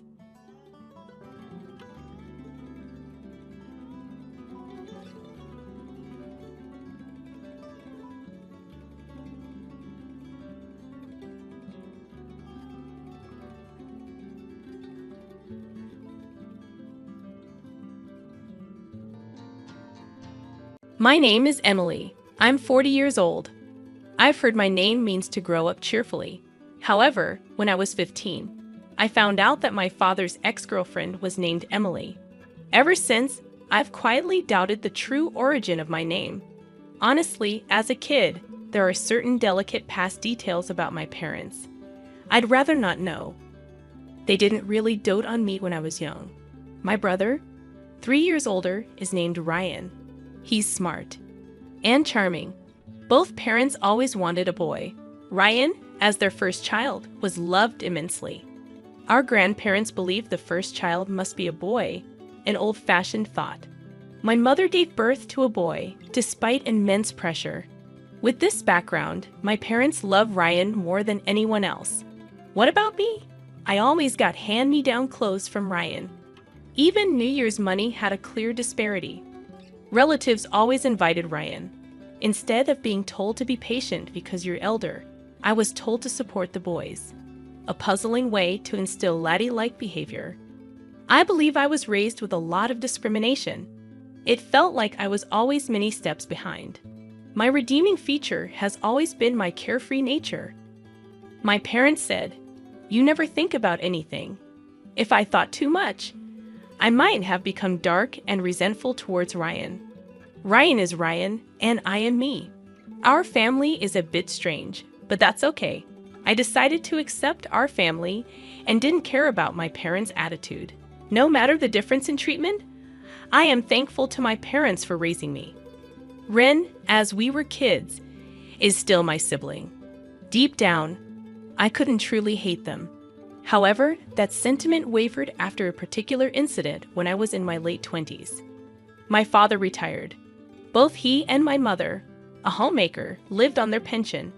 Shortly after, my mother had a fall, leading to paralysis in her legs. She had to be cared for. With my father retired, I thought he'd be around to help, but I was mistaken. "Hey Emily, I can't do anything on my own, so come back home." The first thing my father said after a long time was outrageous. "What? That's impossible. If I return, I can't commute to my job." Instead of saying, "You can't do anything. At least try to learn or practice." How dare you talk to your father like that? Just quit your job and come home. Don't you care about your mother? It's not as simple as quitting and returning. My father has always been domineering. He had my mother take care of everything for years. Now that my mother has fallen ill, he's become a helpless man. It seems he's plotting to make me return and take my mother's place. My brother works closer to home. Ask him instead. Why does he only try to use me now? Even though he never cared much for me before. I finally moved out and have been living freely. I never thought I'd give in to him, but for some reason, he started calling my workplace. Because of this, I couldn't concentrate on my job, and my colleagues and boss started to look at me oddly. Due to constant calls, I worked so hard to get this job, which I really wanted. I wanted to continue working there forever, but because of my father's relentless calls, I became stressed, affecting my work. I had no choice but to quit reluctantly. I decided to return home, only to find it in a terrible state. My father, now without a job, seemed to have nothing to do. He became obsessed with horse racing and would spend all his pension. On the day it was paid, he was drinking more than before, and every morning, I'd find empty beer cans and wine glasses all over the table. I had heard that there were some savings set aside for retirement, but the household finances were in shambles. No wonder when I suggested hiring a professional caregiver, my father hesitated. The utility bills were overdue and were paid only when the pension came in. It's a paycheck-to-paycheck situation. At this rate, even when the pension comes in, it'll be gone in no time. I had to use my savings to stabilize our lives initially and then renovate the house to make it wheelchair accessible for my mother. Later, I found a job near home, left my mother in a daytime care service, and dedicated about $2,000 a month to care and living expenses. My savings, which I started accumulating since my first job, seemed to be running out. Despite working, expenses kept mounting. Meanwhile, my father neither worked nor took responsibility, constantly depending on me financially and in my daily life. In a harsh sense, I felt completely leeched on between household chores in the morning, work in the daytime, and caregiving at night. I felt I was reaching my limit. Ideally, I wanted to place my mother in a nursing facility and leave my deadbeat dad to fend for himself. This would mean all the money currently being spent on my father could be saved or used for my own expenses. However, my father vehemently opposed sending my mother to a facility, and she herself seemed to rely only on me, saying, "Why should I go to a facility when you're taking care of me?" I consulted my brother, but as expected, he was indifferent. It was clear that I was the one who had to make sacrifices. And so, I found myself trapped in what felt like a prison called home. 3 years after starting this hellish cohabitation, my brother suddenly contacted me, saying, "My girlfriend is pregnant, so we got married." He then visited with his wife, whom I'd never even met before. Wow, I was looking forward to meeting Ryan's sister, because of the way you talked about her, but she doesn't look anything like you. She's not cute at all. As soon as she sees me, Ryan's wife, Paisley, starts laughing. Needless to say, I felt a strong aversion to her sheer rudeness. Despite it being her first visit, she walks around our home as if she owns the place. She even enters my room without permission, uses my makeup, and then says, "I like this. I'll take it." She even rummages through the cabinet where my mother's jewelry is kept and asks, "How much can you sell 18-karat gold for nowadays?" She seems a little dangerous. She is definitely not a good woman, even though they're married. I think it would be better if they split up. But both my father and mother are only concerned about wanting a grandchild. to the point where they seem clueless. And I can't help but envy them a little. The thought of being related to this woman scared me a bit. My bad. Premonition came true on that very day. But I'm so nervous about raising a child for the first time. I wish someone could help me, Paisley says it sweetly, twirling her hair. Then you should live here, said my dad, who had been staring at Paisley's chest the whole time, suggesting this with an lecherous look. Really? Are you sure?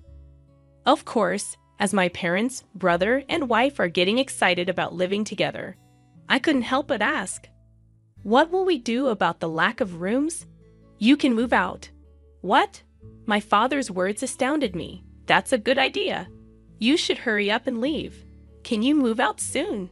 It might sound self-praising, but I believe I've been very dutiful to my parents, yet they're so quick to turn their backs on me. Hold on, I can't just be thrown out like this. I've been paying for Mom's caregiving, and I don't even have the money to move. What about Mom's care? I'll give you the money for caregiving or whatever.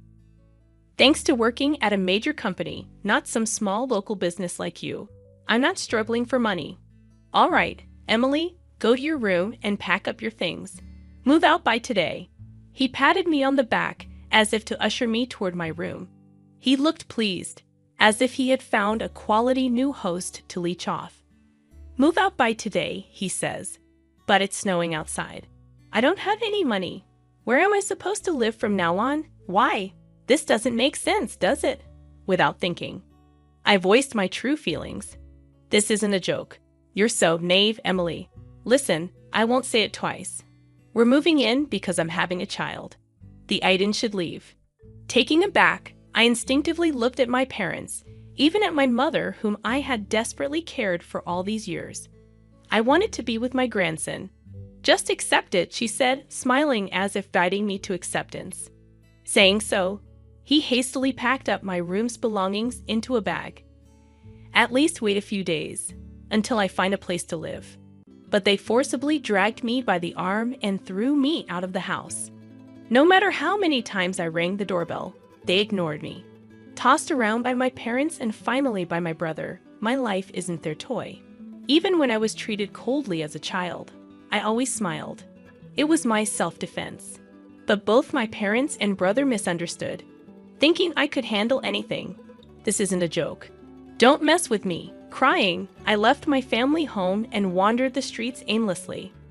Finally, I found a cab and sought refuge in an internet cafe.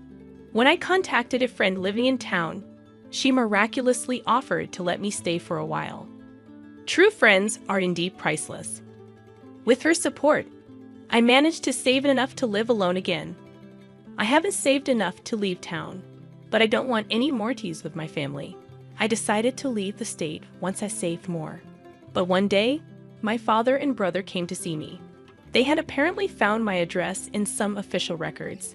May I help you? I intentionally used formal language as if they were strangers. In response, both of them kneeled down in front of me. I'm sorry, he pleaded in a tearful voice. Please help us. We need to kick Ryan's wife out of the house. When I asked for an explanation, they said the situation at home had deteriorated significantly. I don't want to live with you stingy lot. Laughing, Paisley had apparently kicked my brother and parents out of our family home. Paisley had completely brainwashed my father, and as a result, he made the mistake of changing the house's title to include her name. So it wasn't taken but rather given to her. I had heard that Paisley had fallen hard for my brother and pursued him fervently. But even back then, I felt something was off. My brother, who had become hairy in adulthood and practiced judo, was chubby and far from handsome. Why would Paisley, a slender and attractive woman who could have her pick of men, fall for him? I'd always wondered. It turned out she was after his money, and she had other men in her life. While the child's father was supposedly my brother, she continued to have affairs even after their marriage. When my brother found out and confronted Paisley, the next day everyone was evicted. Paisley probably sensed that her other relationship would be discovered and cunningly persuaded my father to change the house title. There were also naive, all their plans backfired, and they couldn't even live with the eagerly anticipated grandchild. Moreover, Paisley maxed out my mother's credit card. By the time they realized it, she had already bought electronics and precious metals. I always had a bad feeling about her, so I wasn't very surprised. It was more like I knew it. As far as I'm concerned, I have neither parents nor a brother. Who are you again? At that moment, the faces of my father and brother went pale. Are you going to abandon us too? Your mother can't even get in a wheelchair now. She's bitten. Don't you feel sorry for her after she was kicked out? He shouted. It was you who wanted to be with your grandchild and kicked me out. Mom told me to give up, so I gave up on being part of your family. Isn't it your fault, Dad, for changing the house title? My father was silently grinding his teeth. Wait, Emily. We are family. Let's help each other. My brother extended his hand, but I brushed it off.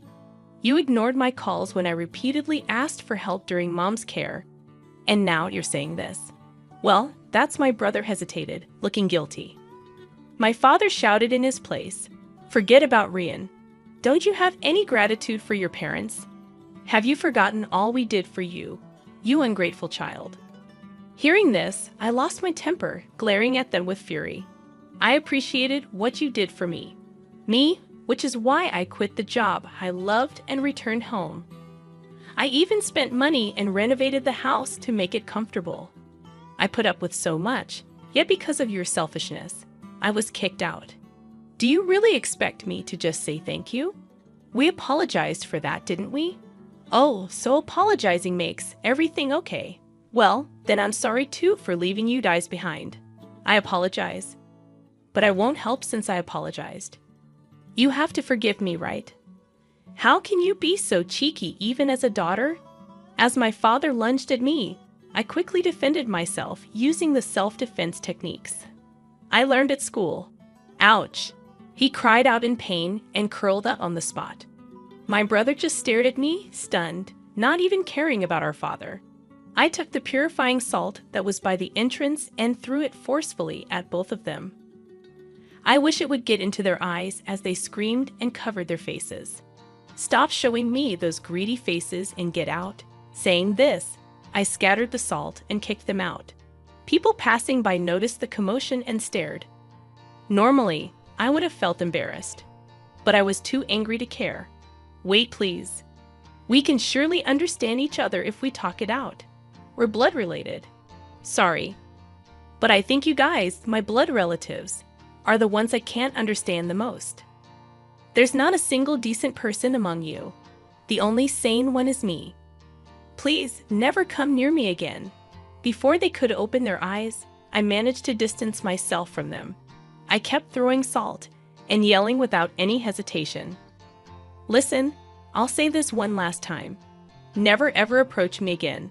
I consider all of my family dead. So if something happens to you, I won't visit you in the hospital or attend your funerals. I gave them one last fierce glare and slammed the front door shut. Yet they still lingered at the front door. I want to talk, he said, sitting down. I'll call the police. And just like that, both he and my brother were gone. After that, I received several letters from my father. It seems that my parents took refuge at my mother's younger sister's place. The letters were pitiful, begging for help. But from my perspective, I felt sorry for the aunt who suddenly had to accommodate the elderly couple. In the third letter, it was mentioned that my father was pushing the caregiving responsibilities onto my aunt. This led to a fight with her husband, resulting in them being kicked out. Now they are renting a cheap apartment and are back to fighting with my brother's wife. They aim to reclaim the family home. They probably can't afford to hire a lawyer. Considering they changed the property title themselves, they probably don't stand a chance. My brother, still separated but not divorced from his wife, had an affair. He became the cheating husband. The woman he was involved with is a friend of his wife's. It seems like a trap, but there's no evidence. Consequently, the divorce discussions are at a standstill. My brother claims his wife's affair ruined the family and is demanding compensation. His wife argues that there's no evidence I cheated while raising our child, but my husband did. She seems to be asking for hefty compensation, property division, and child support. Since neither of their affairs can be proven, the divorce discussions are going nowhere. As for me, I met a man at one of my jobs, and we got married. It was a workplace romance, so we were wary of being seen dating in public. Instead, we rented apartments near each other. We spent most of our days at one or the other's place, essentially living together. Then one day, "Oh, this actress is getting married. Should we?" That casual proposal, as if we were just heading to a convenience store, remains a fond memory. We're both down to earth, not into grand gestures. I'm glad he didn't attempt a big surprise. Given that I'm not the type to react much, it might have felt awkward for him. But life is full of surprises. 2 years after getting married, I found out I was pregnant with triplets. Having had no experience with kids, even those lacking siblings, it was overwhelming. Taking care of one would be hard enough, let alone 3. But with ample support from my husband and his family, we've been managing 1 boy and 2 girls. When I found out, I was determined to love them all equally. However, when I looked at them, such determination was unnecessary. They're all adorable, and it's impossible not to give them mine all. The only challenge is when they all want to hold my hand at the same time. I've turned it into a game. We'll switch after 100 steps. However, kids are fickle. Suddenly, they'd say, "I want to hold hands with Daddy today." To the children, it seems both their mom and dad love them equally, which is a joy. I hope to continue building a family where everyone, true to my name, shines brightly in happiness.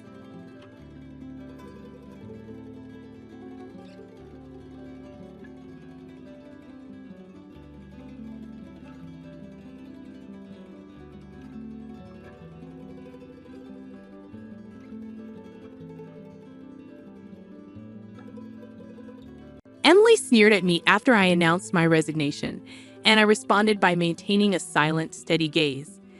Our conversation had revolved around the company's decision to cut labor costs, with particular disdain aimed at those supposedly exploiting overtime pay. Tom, too, seemed to relish the notion of trimming expenses. A week later, my phone incessantly rang with calls from the company. Upon answering, the president inquired sharply, "Who exactly are you?" I couldn't help but scoff mockingly at the president's question. In response, I introduced myself as Lily Johnson, a 59-year-old employee with 37 years of dedicated service since my college graduation. I explained our company's role in providing administrative services, particularly catering to busy company presidents handling clerical work. Specializing in tax-related matters, I proudly managed 45 clients, a responsibility that had grown overwhelming despite the assistance of a part-timer. Despite the challenges, I couldn't show any sign of weakness. Our clients were long-standing relationships, and their adversities fueled my determination. Today, as I sat in front of my computer, the relentless harassment from Tom and Emily weighed heavily on my mind. Tom, 7 years my junior and now the head of the tax department, had drastically changed his demeanor 3 months ago upon promotion. His once polite tone was replaced with condescension and complaints, making every interaction a struggle. Even when I countered, he remained unfazed, instructing me to consult a manual for guidance and warning against unnecessary actions. Emily, Tom's assistant, joined in the harassment, criticizing my efficiency and mocking my rank and file status. Despite being the first to decline a promotion to department head, a fact unknown to Tom and Emily, I committed to completing my regular duties. Their harassment persisted, with Tom accusing me of increasing overtime, branding it a waste. Emily echoed his sentiment, sighing as she claimed my constant overtime was dragging down the entire tax department's performance. The recent cause of my overtime was Tom unexpectedly leaving a month's worth of client files on my desk to be filed by the end of the month after work. My face drained of color as I glanced at the files before me. "Wait, these all have deadlines this month, right?" I uttered in confusion. However, before I could grasp the gravity of the situation, Tom was already packing up his desk, completely uninterested in addressing my concerns. "I'm heading out. Take care with that," he casually remarked as he swiftly left the office, leaving me with a pile of urgent tasks. Emily followed suit, adding insult to injury with a mocking laugh. The incredulity of the situation weighed on me, and I sighed heavily as I opened the client files scattered on my desk. To my dismay, some of the files were originally Emily's responsibility. The realization deepened my sigh. I understood why Tom had been subjecting me to relentless harassment. They wanted me to retire quickly.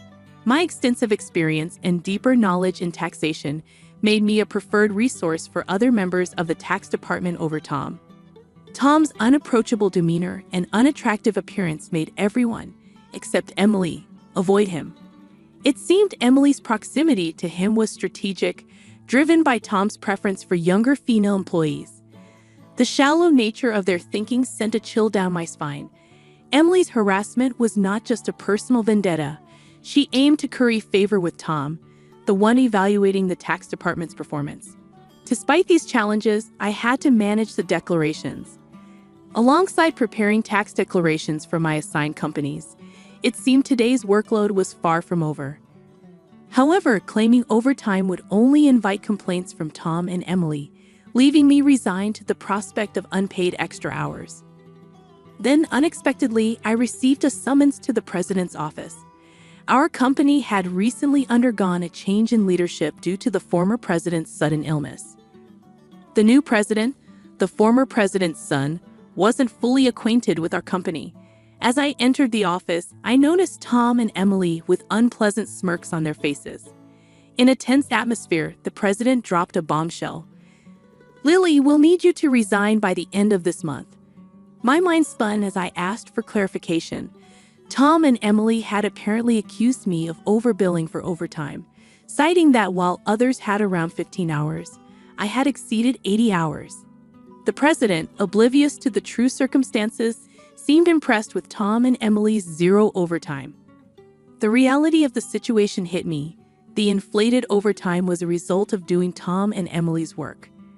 However, revealing Tom's instructions would risk portraying it as my own inability to manage time effectively. I presented the facts, asserting that I hadn't overbilled for overtime but struggled to finish my workload within regular hours.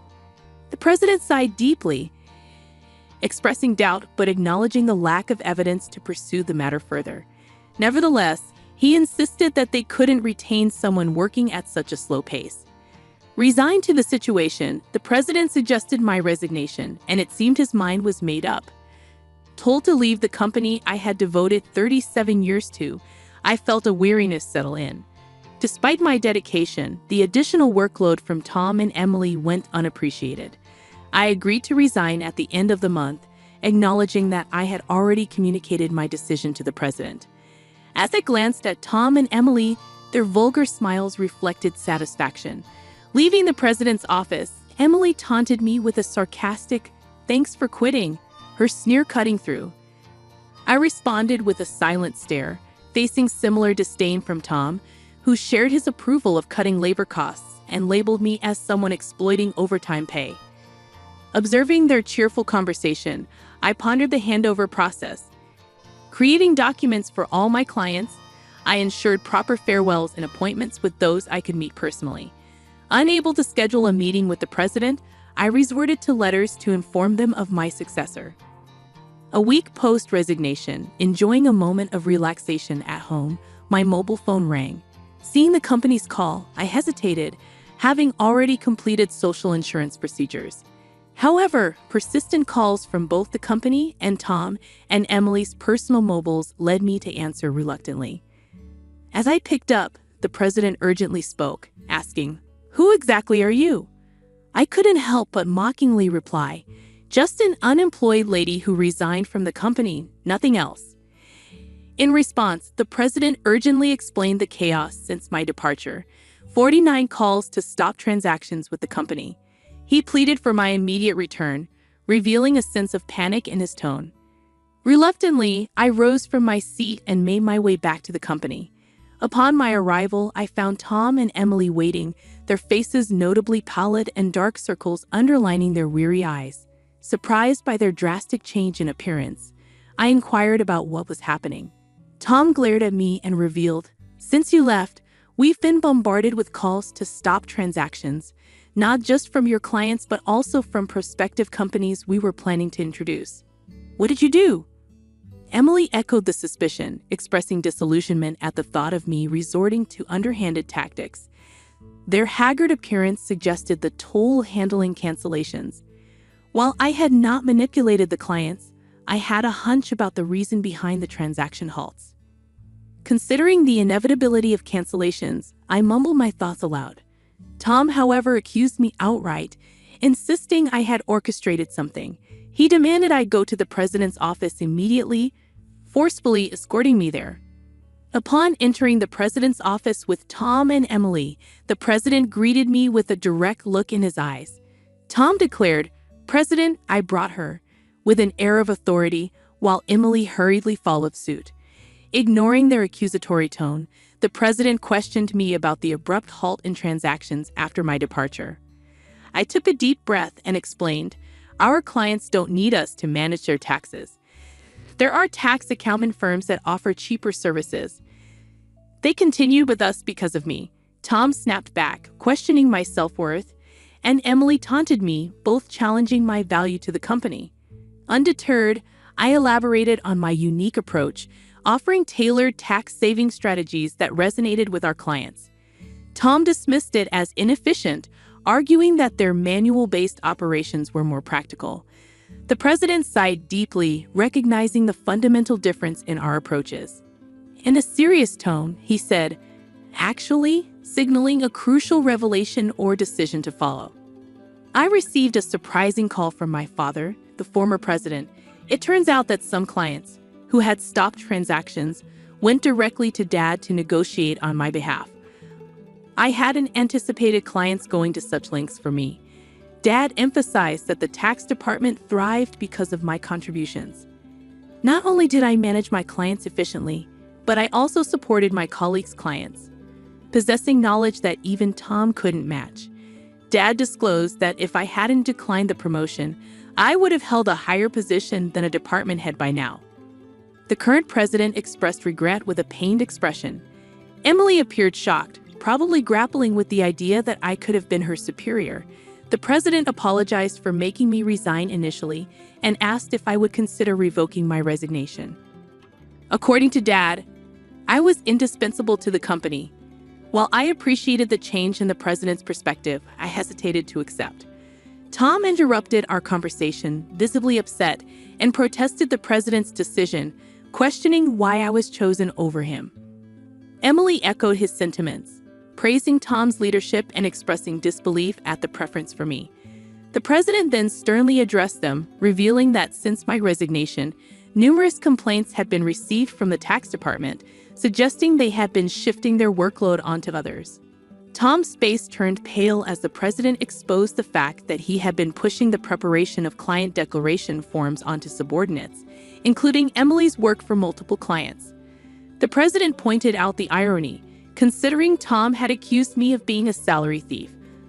Observing Tom and Emily's pale expressions, the president continued by revealing an alleged leak about their romantic involvement. Tom struggled to defend himself, claiming he was merely mentoring Emily as her superior. However, the president produced receipts from the accounting department, indicating dining expenses filed by Tom. Confronted with evidence, Tom, sweating profusely, was unable to provide a convincing explanation. Emily, too, turned ghostly pale as the president accused them of neglecting their duties, inflating expense claims, and violating company policy by having an affair in the office while being married. In a calm and straightforward manner, the president declared the termination of their employment effective immediately. Tom and Emily tried to resist, promising to retract the receipt claims and pleading for their jobs. "I have a family," Tom desperately pleaded, attempting to reverse his termination. Emily echoed his sentiments, tearfully expressing her fear of being fired. She promised to apologize to me and others for burdening them with work, realizing the gravity of the situation involving neglect of duties and an affair with a supervisor. Concerned about her reputation, she implored for a second chance. Sensing their desperation, I offered advice. "Why don't you stop resisting? It's undignified," I suggested. Tom glared at me, retorting, "Shut up. What would a single person like you understand?" I sighed, reminding him, "Tom, you were the one who got me fired. It's just karma. What goes around comes around. Why don't you take some responsibility and reflect a bit?" Frustrated, Tom looked away, while Emily bit her lip in distress. Aware of more details about their misconduct, I turned to the president, asking with a smile if I should share them. Tom and Emily frantically tried to stop me, fearing further exposure. I issued an ultimatum, warning them that wrongdoings would eventually come to light, urging them to face reality before it worsened. At my words, both Tom and Emily collapsed to their knees, and the president decided to fire them on the spot. Later, I revealed more about their misdeeds, including Tom faking business trips to spend days with Emily and their insidious tactics of harassing disliked employees into quitting. Despite my attempts to help those employees, Tom and Emily's strategies were relentless. They repeatedly reprimanded and pressured employees out of my sight, often assigning sudden tasks with tight deadlines. The resigned employees had initially asked me to keep quiet, but since they were now happily working elsewhere, I decided it was time to speak up. The president, furious at my revelations, expressed anger about cutting Tom and Emily's final salary. He planned to thoroughly investigate past inflated expense claims. Tom, with tears in his eyes, begged the president not to cut his salary, fearing the impact on his family. As the truth unraveled, Tom's affair with Emily came to light, leading to Tom's divorce. The two now face claims for compensation in the divorce lawsuit, marking the consequential aftermath of their actions. I became aware of the situation when Tom reached out to me, seeking assistance in persuading the president to reconsider their firing. Emily and Tom found themselves in dire straits. Despite their efforts, they struggled to secure new jobs in the tax industry. The industry's close-knit nature meant that word of their misdeeds spread rapidly, making potential employers hesitant to hire them. Desperate for income to cover divorce compensation and living expenses, they resorted to day labor at construction sites, a stark departure from their previous office roles. Emily would often call me in tears, pleading for help. "Lily, please help. I only wanted a better life, and I never truly liked Tom," she'd cry. However, I couldn't ignore the fact that their predicament was a consequence of their own actions. Many, including myself, had been impacted by their behavior. I reminded Emily that the consequences were a result of her choices. "You can't unring a bell," I told her firmly. Facing hardships was the consequence of her decisions. Emily's despair echoed through her protests. Despite her regrets, the outcome remained unchanged. As for me, I chose to distance myself from the chaos of the corporate world. Despite the president's pleas for my return, I declined. Once told to resign, I had no desire to return. Instead, I found solace in assisting at a friend's tax office, supplementing my income and enjoying a more relaxed lifestyle.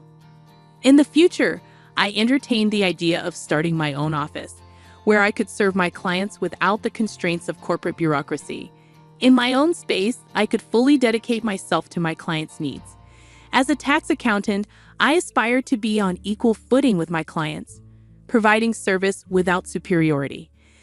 This marked the beginning of a new chapter in my life, one filled with excitement and opportunities to pursue what truly mattered to me.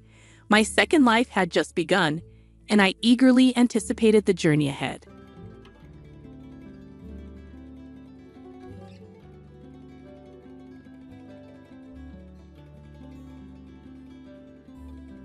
My name is Evelyn, and I'm 38 years old. I was raised by a devoted single mother after my father passed away when I was in kindergarten. Despite our financial struggles, my mother, brother, and I found joy and contentment in our small family unit. Growing up in these circumstances, I developed frugal habits that carried into adulthood. Even when I began earning a decent salary, I eventually married Albert, a wealthy man I met through mutual friends. He was kind and introduced me to a lifestyle I had never imagined. However, our marriage quickly revealed stark differences in our views on money and gender roles. Albert envisioned a traditional home where I would take on the role of a homemaker, while I was deeply committed to maintaining my career and financial independence. Before we married, Albert had hinted at his preference for me to adopt traditional domestic roles. I made it clear, however, that I wanted to continue working, at least until we decided to start a family. He reluctantly agreed, and we proceeded with our wedding. But after the marriage, the reality of juggling a full-time job and household responsibilities became overwhelming. While I worked tirelessly both at the office and at home, Albert settled comfortably into the role of a traditional husband. He contributed nothing to the household chores, coming home each evening to relax while I managed everything. This imbalance began to strain our relationship, and I found myself questioning if this was all our union had to offer. Even as my dissatisfaction grew, I hesitated to express my feelings. I feared Albert might pressure me to quit my job entirely. I naively hoped that having children might strengthen our bond, but as the distance between us deepened, I started doubting the feasibility of starting a family.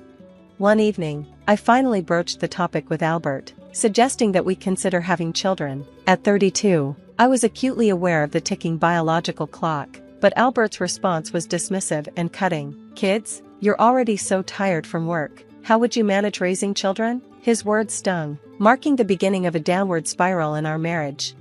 A few weeks later, as I was preparing to leave for a business trip, Albert surprised me by wishing me well and hinting at a big surprise when I returned. For a fleeting moment, I felt a flicker of hope, but when I arrived home, my world was turned upside down. The locks had been changed. Confused and alarmed, I called Albert, only to be greeted with shocking news. He had filed for divorce. Even more devastating, he revealed that he had secretly married his lover. He accused me of marrying him for his money and demanded I relinquish any claim to our shared property. I refused to be intimidated. When Albert attempted to pressure me into signing documents that would waive my rights, I insisted on a fair and mutual agreement. This led to tense confrontations, during which Albert belittled my financial status and mocked my upbringing. He even threatened to discard my belongings. Several days later, Albert called me in a panic. "What have you done?" he demanded. "What are you talking about?" I asked, puzzled by his frantic tone. "They've kicked me out of the apartment," he exclaimed, his voice trembling. "You're still staying there?" I replied calmly. "That's technically trespassing. It's a new month, and I'm no longer listed as a tenant." "But it's my place," Albert protested. "Actually," I reminded him, "it was a company apartment." Albert's carefully curated world began to unravel, exposing the lies and betrayal that had defined our marriage. As I moved forward, I found strength in reclaiming my independence and leaving behind a relationship that had only brought me pain. "I'm the leaseholder, so obviously, you can't stay there now," Albert argued, his tone smug. "That's ridiculous," I shot back, struggling to keep my composure. "Albert, how could you think it's okay to force me out without proper notice? As the leaseholder, you don't have absolute control over the property. It's a rental, not your personal asset. You can't just change the locks at will." Albert snorted dismissively. "I thought I made it clear, it was my lease agreement. But whatever, the property technically belongs to the apartment manager, not me, so I didn't need their permission to change the locks."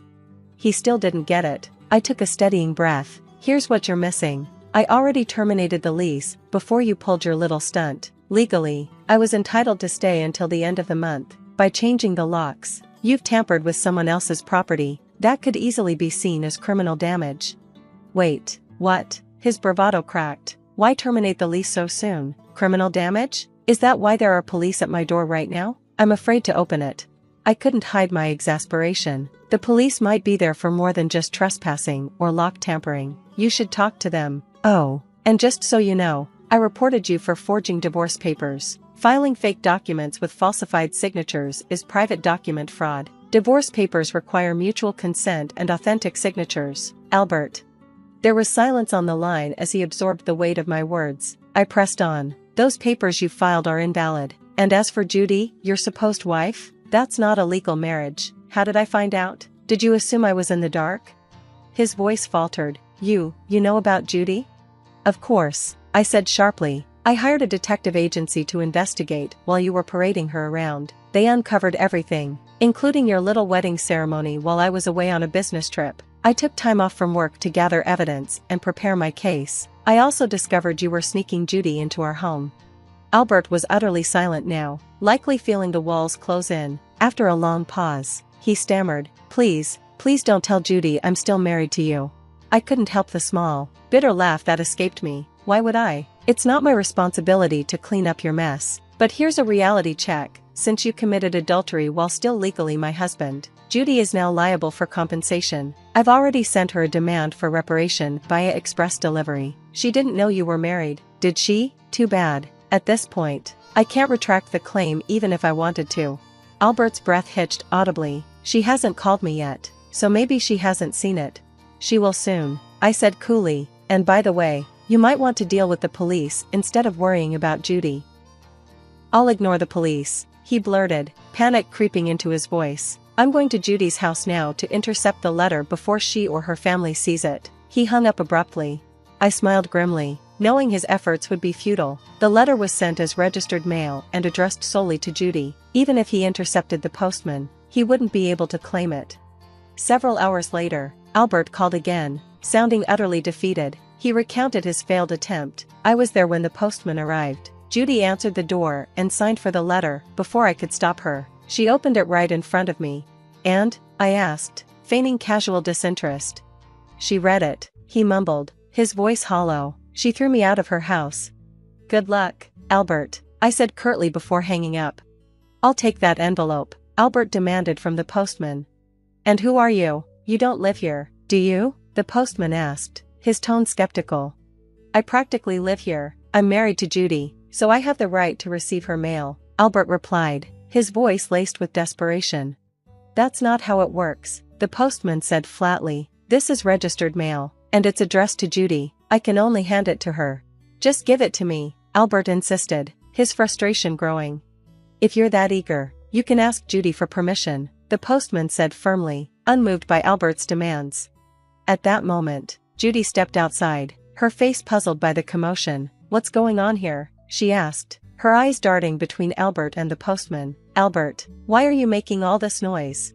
This envelope is for you, Judy, the postman explained, handing her the registered letter. Sorry for the disturbance, but this man insisted on taking it. Judy took the envelope, clearly baffled. A demand for reparation? She read aloud, her confusion deepening. Albert, what's this about? You were married? Albert paled and fumbled for an excuse. It's nothing serious, just my ex-wife being spiteful. She's a little unpredictable, he said, forcing a weak smile. I didn't want to bring it up because it's embarrassing, but I was divorced a long time ago. Judy crossed her arms, unconvinced. If that's true, why is she demanding reparation? If you were divorced before we met, this shouldn't even be an issue.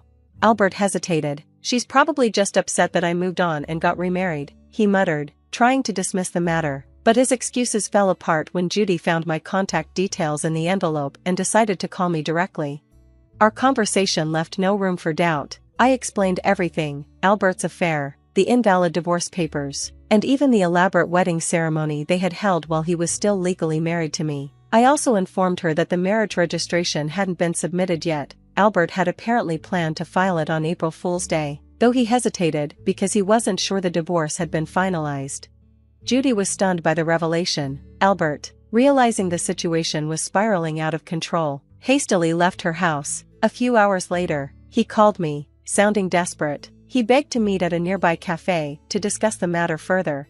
When I arrived, Albert immediately launched into a plea. Evelyn, please withdraw the reparation claim. Let's just pretend we've been separated for a long time and are officially divorced. I'll apologize to Judy and tell her I kept it a secret because I was embarrassed. Maybe I can fix this.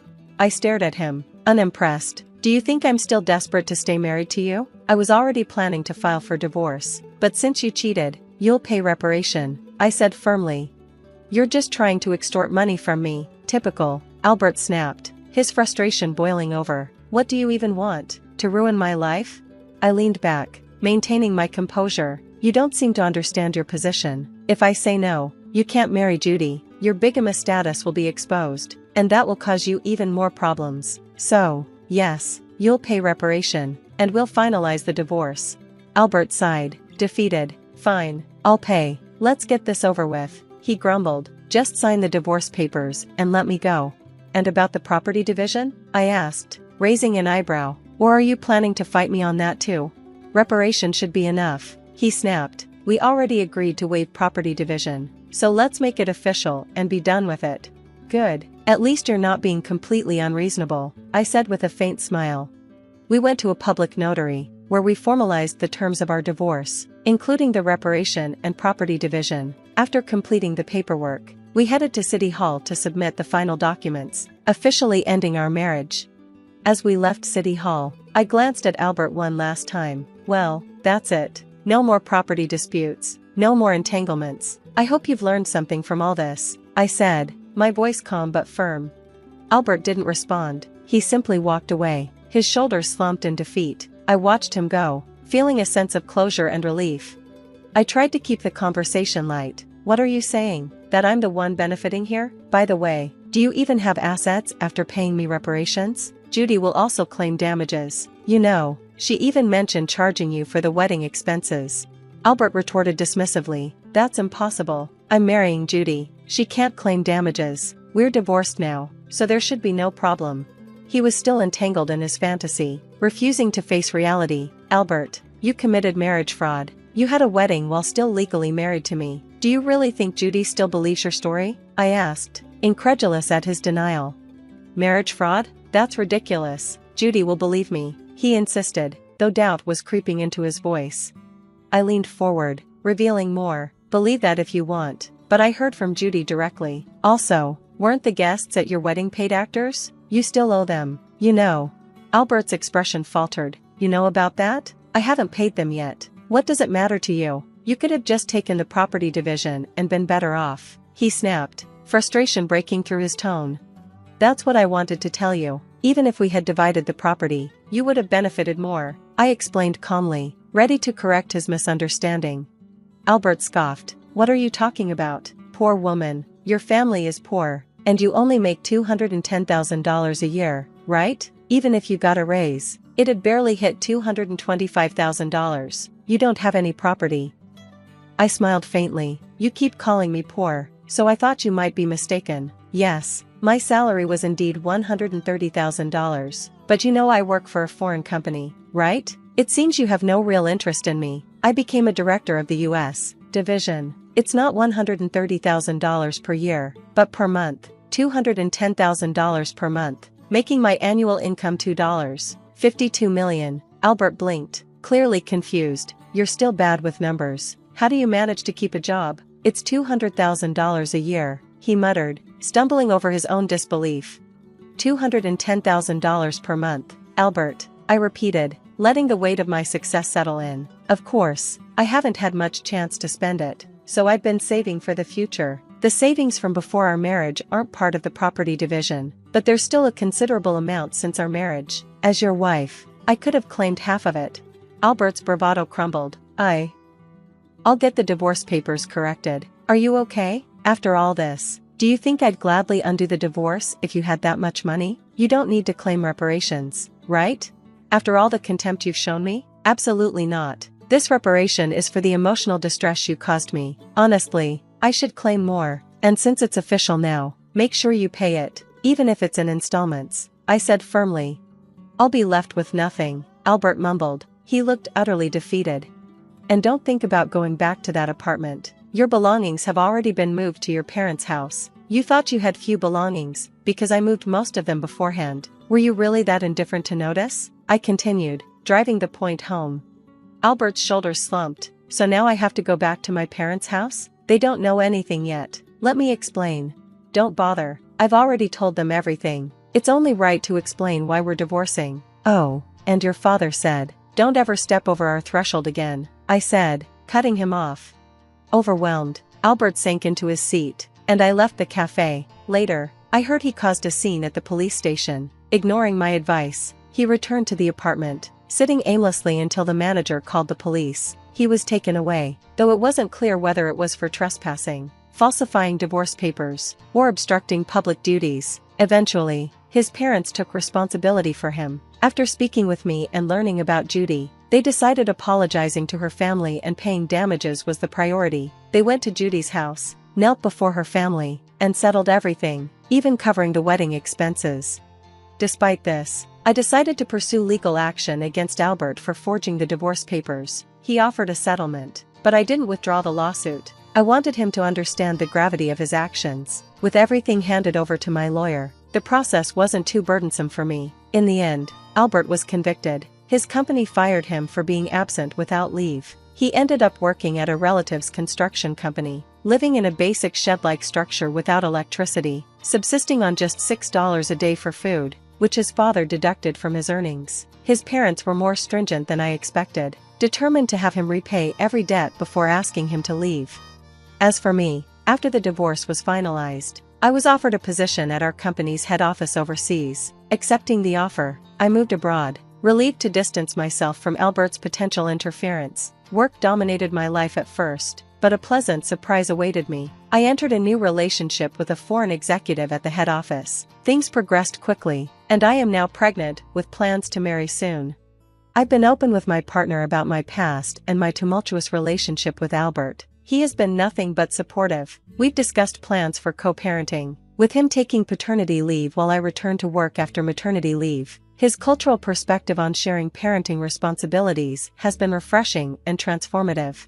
Having endured so much turmoil with my ex-husband, I finally feel like I'm on the path to true happiness. My experience taught me that while divorce isn't always the desired outcome, enduring in silence is never a virtue. Honest discussions can lead to meaningful resolutions, and sometimes, divorce is a necessary step toward a better life.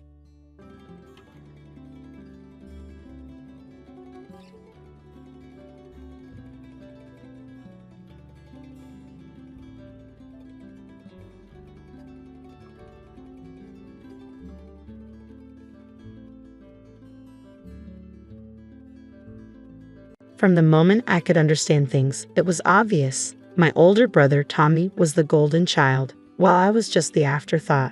"Nicole, make sure you're home by 3:30 to help your brother with his lunch," Mom would say nearly every morning before school.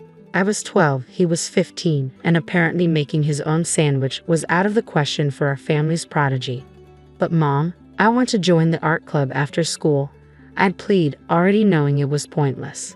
"Your brother has football practice," she'd say with that final look, as if my voice barely registered. "He needs proper nutrition, you know how important that is for him." Meanwhile, Tommy would be sprawled on the couch, tapping away on his latest iPhone, a birthday gift that made my hand-me-down flip phone feel like a relic. "Yeah, Nikki," he'd smirk, not even glancing up. "Be a good sister." Dad wasn't much different. "Nicole, this is good practice for when you're a wife," he'd tell me, as though taking care of Tommy was the pinnacle of my aspirations. A woman needs to know how to take care of her family. Day after day, I'd rush home from school, throw together whatever Tommy wanted, iron his clothes for the next day, and try to cram in my homework.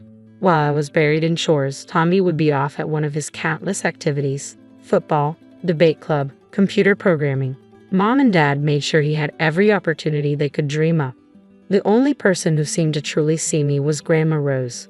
Her old Victorian house across town became my sanctuary. Whenever I could, I'd bike over there, racing through the tree-lined streets until her cozy wraparound porch came into view. "There's my girl," she'd call from her garden, her silver hair glinting in the sunlight. In her house, there were no favorites, no golden children, just warmth, cookies, and love that didn't come with conditions. Her place was old and a little worn, with creaky floorboards and peeling wallpaper, but every imperfect inch felt like home, and the way Grandma treated us was what made it special. Whether it was Christmas, a birthday, or just a regular weekend, she made sure Tommy and I got the same treatment, the same thoughtful gifts, the same loving hugs. It drove Tommy absolutely crazy. One day, it all boiled over. It was Tommy's 16th birthday, and Grandma had gotten us both new tablets, identical high-quality ones. Tommy looked at his and exploded. "Are you kidding me?" he yelled, his face red with anger. "Nicole gets the exact same thing as me on my birthday." Grandma sat calmly in her armchair, hands folded. "Tommy dear, I love you both equally." "That's not fair," he was practically shouting. "Mom and Dad give me better stuff because they know I deserve it. I'm the one with the grades, the sports achievements, the future. Nicole just exists." I felt stunned, but Grandma didn't even flinch. She stood up, somehow towering over him. Thomas Michael Parker, she said, her voice calm, sharp as a knife. You will not speak about your sister that way in my house or anywhere else. Tommy stormed out, slamming the front door so hard that Grandma's china teacups rattled. I thought that was the end of it, but the next day, Grandma showed up at our house, unannounced. I listened from the top of the stairs as she confronted my parents. Her voice was low but firm. The way you're raising these children is unacceptable, she said. The favoritism needs to stop. Mom tried to argue, we're doing what's best for both of them. Grandma's voice was cold. Is that what you call it? Well, if you want my financial support for their upbringing, things need to change. I could hardly believe what I was hearing. Later that night, I overheard my parents talking. We can't afford to lose her money, Mom whispered. We need it for Tommy's college fund. I know, Dad sighed. We'll have to play along, give Nicole some things too, keep her happy. Within a week, everything changed. I was finally enrolled in the piano lessons I'd begged for since I was 10. A new iPhone appeared on my nightstand, and my parents even started asking about my day. But it all felt hollow. The next time I saw Grandma, she was in her garden, tending to her roses. She looked at me with a knowing smile. You know, dear, she said, clippers in hand, I get detailed reports of how every penny of my support is spent. Your parents seem to be making much better choices lately, don't you think? It was a strange, bittersweet feeling, realizing that my parents' affection came with strings attached. They ask about my day, attend my school events, and buy me things, but I knew their hearts weren't in it. Their eyes still lit up in a different way when Tommy walked into the room. Eventually, I learned to accept it. At least now, I didn't have to spend every afternoon as Tommy's personal maid. When Tommy graduated high school and got into a university 3 hours away, it was like he'd won the Nobel Prize. Mom and Dad threw a huge party, inviting everyone they knew. Grandma Rose sat in the corner, watching with that knowing look in her eyes. For the first few months, family dinners were filled with tales of Tommy's college life, his professors, his bright future. Then one day, Dad came home waving an official-looking letter, his face purple with rage. Tommy was on academic probation, at risk of expulsion. All those study sessions he'd been boasting about had really been parties. Grandma Rose showed up the next day, angrier than I'd ever seen her. If you don't get that boy in line, she told my parents, her voice like steel, don't expect me to pay for another college when he gets himself kicked out. The threat of losing Grandma's support sent my parents into a panic. They drove to the university that weekend. Whatever they said must have shaken Tommy, because when he called home the next week, he sounded different, subdued. For once in his life, he'd had to face real consequences. By some miracle, he managed to pull his grades up enough to stay in school, and he eventually graduated. Meanwhile, I was accepted into the business management program at a nearby college. Grandma paid my tuition, though my parents barely seemed to notice. When I was in college, making the dean's list was celebrated with nothing more than a phone call from Grandma. 4 years flew by, and suddenly, it was graduation day. Grandma was there, beaming proudly. My parents showed up too, but they spent most of the ceremony talking about Tommy's new job. By then, I didn't care. I had my degree and, better yet, a job offer from Parker and Associates, one of the largest marketing firms in town. When Grandma Rose passed away, it felt like the world paused. At her funeral, I could have stopped staring at her garden, wondering who would care for her beloved roses now. A week later, we gathered in her attorney's office for the reading of her will. Tommy flew in from out of state, dressed in a pricey suit that made him look like a kid playing dress-up. Mom and Dad sat between us, as if they still needed to be referees after all these years. Mrs. Rose Parker's estate, the attorney began, is to be divided between her 2 grandchildren, Nicole and Thomas Parker. The division is to be decided by their own choice. One will receive the house, and the other $500,000. The first choice goes to Thomas as the elder grandchild. Tommy actually laughed. Is this a joke? He looked around the room. You really think I'd want that musty old house? I'll take the money. I've got big plans. I'm going to start my own business, show everyone what I can do. Nicole can have the house with all its weird smells and creaky floors. My heart raced. Grandma's house, my sanctuary all these years. I'll take it, I said quietly but firmly. The next few years were a whirlwind of hard work and determination. I threw myself into my role at Parker and Associates, breaking sales records and eventually getting promoted to head of sales. Every salary increase went into renovating Grandma's house. I preserved its character while modernizing it, new wiring, new plumbing, and a state-of-the-art kitchen that still felt like it belonged in a Victorian home. I spent weekends learning everything I could about roses, keeping Grandma's garden alive. When the renovations were done, Mom and Dad visited. I watched as they walked through the restored rooms, their eyes wide at the crown molding, the gleaming hardwood floors, the gourmet kitchen. "This is incredible," Mom murmured, running her hand along the marble countertop. Dad nodded, then sighed. "It's a shame Tommy didn't take the house. This would have been perfect for him and his new wife." There it was. Some things never change. Speaking of which, Mom added with forced casualness, "Have you heard from your brother lately?" I hadn't. None of us had been invited to his wedding 6 months ago. He'd married in his wife's hometown, surrounded by her family and friends. Mom had shown me photos she found on Facebook, Tommy in a tux, his new wife Rebecca beaming in designer white. Then one Sunday afternoon, while I was pruning Grandma's roses, the doorbell rang. I wasn't expecting anyone, so I took my time wiping my hands before answering. When I opened the door, I nearly dropped my gardening gloves. Tommy stood there, looking nothing like the successful businessman he portrayed on social media. Beside him was Rebecca, eyeing my home as if conducting an inspection. Tommy gave me a strained smile. "Can we talk privately for a minute, Nikki?" We stepped into Grandma's old study, now my home office. Tommy closed the door, his face desperate. "I need your help, sis," he whispered. "The business, it's falling apart. We're about to lose everything. We had to give up our apartment." He ran a hand through his hair. "Could we stay here for a while? Just until things turn around?" I stared at him, stunned. Tommy had never asked me for anything, unless you counted all those years of entitled demands. But for the first time, I saw my brother, not my parents' golden child. "Okay," I heard myself say, but only temporarily. The next morning, the doorbell rang again. This time it was Mom and Dad, practically bursting with excitement. We came as soon as Tommy told us. Mom rushed past me to hug Rebecca. "Oh, sweetheart, we're so happy to finally meet you in person." For the next 2 hours, I might as well have been invisible. I served coffee at Mom's request and listened as Rebecca charmed my parents with tales of her family connections and Tommy's brilliant business ventures. "Nicole," Mom called as I headed to the kitchen, "be a dear and make us some lunch, something nice." Rebecca's used to fine dining. That set the tone for the weeks that followed. I'd come home from long days at work to find Tommy and Rebecca lounging in my living room waiting for dinner. One evening, as I walked through the door, Rebecca glanced up from her phone. "Aren't you going to start cooking?" she asked, barely looking at me. "We're starving." I had just worked a 12-hour day. I dropped my briefcase and replied, "Why don't you cook something?" Rebecca's head snapped up, her eyes narrowing. "Excuse me, you should be grateful we let you stay here at all. The least you could do is cook decent meals." I turned to Tommy, bewildered. He pulled me into the study, closing the door behind us. "Look," he whispered urgently, "Rebecca thinks this is my house, that I'm letting you stay here out of kindness. She comes from money, Nikki. She's used to a certain lifestyle. If she finds out I'm broke, she'll leave me."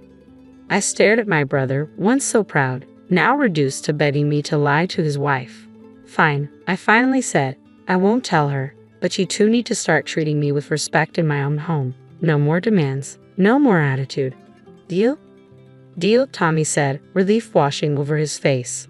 True to his word, Tommy's demands for home-cooked meals stopped. Instead, I'd come home to find takeout containers from upscale restaurants scattered across my kitchen. Rebecca would lounge on the couch, picking at pad thai or sushi, barely acknowledging my presence. I didn't ask questions. I was just glad not to be playing chef after long days at the office. The arrangement worked for a while. They stayed out of my way, and I stayed out of theirs, until I got a call from Mom. "Nikki," she started, her tone sharp, "we need to discuss these restaurant bills. Tommy said you'd cover the expenses at the end of the month. It's almost $3,000. I nearly choked on my coffee. "Excuse me?" "Well, you can't expect them to starve. Tommy told us you agreed to handle their food expenses while they're going through a rough patch. I've been putting it all on my credit card. I'll text you the account details for the transfer." Hands shaking, I hung up and texted Tommy, "Come to me, now." Within minutes, he was in my study, looking nervous. "Care to explain why Mom thinks I'm covering your luxury takeout habit?" I asked, my voice cold. Tommy's face flashed with guilt before he scrambled for excuses. "Nikki, you have to understand. Rebecca has certain expectations. If she knew how bad things were. Stop, I said, holding up a hand. I've heard enough. This ends now. He looked desperate. Just give me more time. Please, Nikki, I'll figure something out. I promise. I studied him, the brother who'd had everything handed to him his entire life. Fine. One more chance, but figure out your own food situation. I'm not paying a cent. The next 2 months passed uneasily. I'd come home to find my house in Desiree, my evenings spent cleaning up after them. Tommy and Rebecca lived in their bubble, taking lunch with their parents, shopping, and dining out as if nothing was wrong. Then, one evening, I came home early, looking forward to a quiet night with a glass of wine, only to find Rebecca waiting for me in the living room. We need to talk, she announced, gesturing for me to sit. I raised an eyebrow but took a seat. Might as well hear whatever this was about. I've been patient, Rebecca began, inspecting her manicured nails. But enough is enough. From now on, you'll pay us $2,000 a month in rent. That's fair, considering the neighborhood. And you'll resume cooking and cleaning duties. I couldn't help it. I started laughing, loud and unrestrained. Rebecca's face darkened. What's so funny? Rebecca, there's a misunderstanding here. This is my house. I own it. Your husband is staying here because I took pity on him. The color drained from her face. You're lying? Call him, I said, leaning back in my chair. Ask Tommy who owns this house. Hands trembling, she pulled out her phone and dialed. Tommy, she snapped. Nicole is telling some ridiculous story about owning this house. Tell her she's mistaken. There was a long pause, then Tommy's voice crackled through the speaker. She's telling the truth. It's her house. Grandma left it to her. I took the money she offered me to start a business. But I failed. We're broke. Rebecca shot to her feet, knocking over a glass in her haste to get upstairs. I heard her slamming closet doors and throwing things around, packing in a fury. Within minutes, she was dragging her designer luggage down the stairs. She didn't look back as she left, the front door slamming shut like a gunshot. The next morning, Tommy stormed into the kitchen, his face twisted with rage. This is all your fault. Rebecca's divorcing me, and she won't even talk to me. You had no right to tell her. I set down my coffee cup, calm and resolute. No, right? This is my house, Tommy, the one you laughed at me for choosing, the one you lied about to your wife while mooching off our parents. And you're telling me I had no right. You've always been jealous of me, haven't you? He sneered, just waiting for a chance to get back at me. Get out, I said, my voice quiet but firm. Take your things and go. He glared at me, then stumped upstairs, throwing things around in the guest room. When he finally left, he didn't say goodbye. I had exactly 1 hour of peace before my phone rang. Mom's name flashed on the screen. How could you do this to your brother? She demanded, her voice shrill. He's devastated. He's back with us, crying his eyes out. That's not my problem. Of course it's your problem, Dad's voice chimed in. You need to give Tommy the house. It's the only way to save his marriage. Rebecca might come back if they have a proper home. I laughed. You're serious? You want me to give away my house because Tommy lied to his wife and ruined his business? Help your brother, Mom merely shrieked. Family helps family.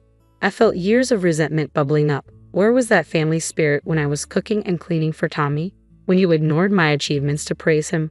Grandma's the only one who ever treated me like family, and she left this house to me. Conversation over. 2 months later, I heard through colleagues that Tommy's company had officially declared bankruptcy, and his divorce was finalized soon after. He was living with our parents, who still called it regrouping, their favorite euphemism for Tommy's failures. One Sunday, all 3 of them showed up at my door. I watched through the security camera as they rang the bell again and again, Mom calling out, Nicole, we need to talk as a family. I picked up my phone and sent a single text to all 3. Please leave. Do not come back or I'll call the police. They eventually left, but not before Mom left a casserole on my porch with a note about forgiveness and family obligations. I donated it to the homeless shelter down the street.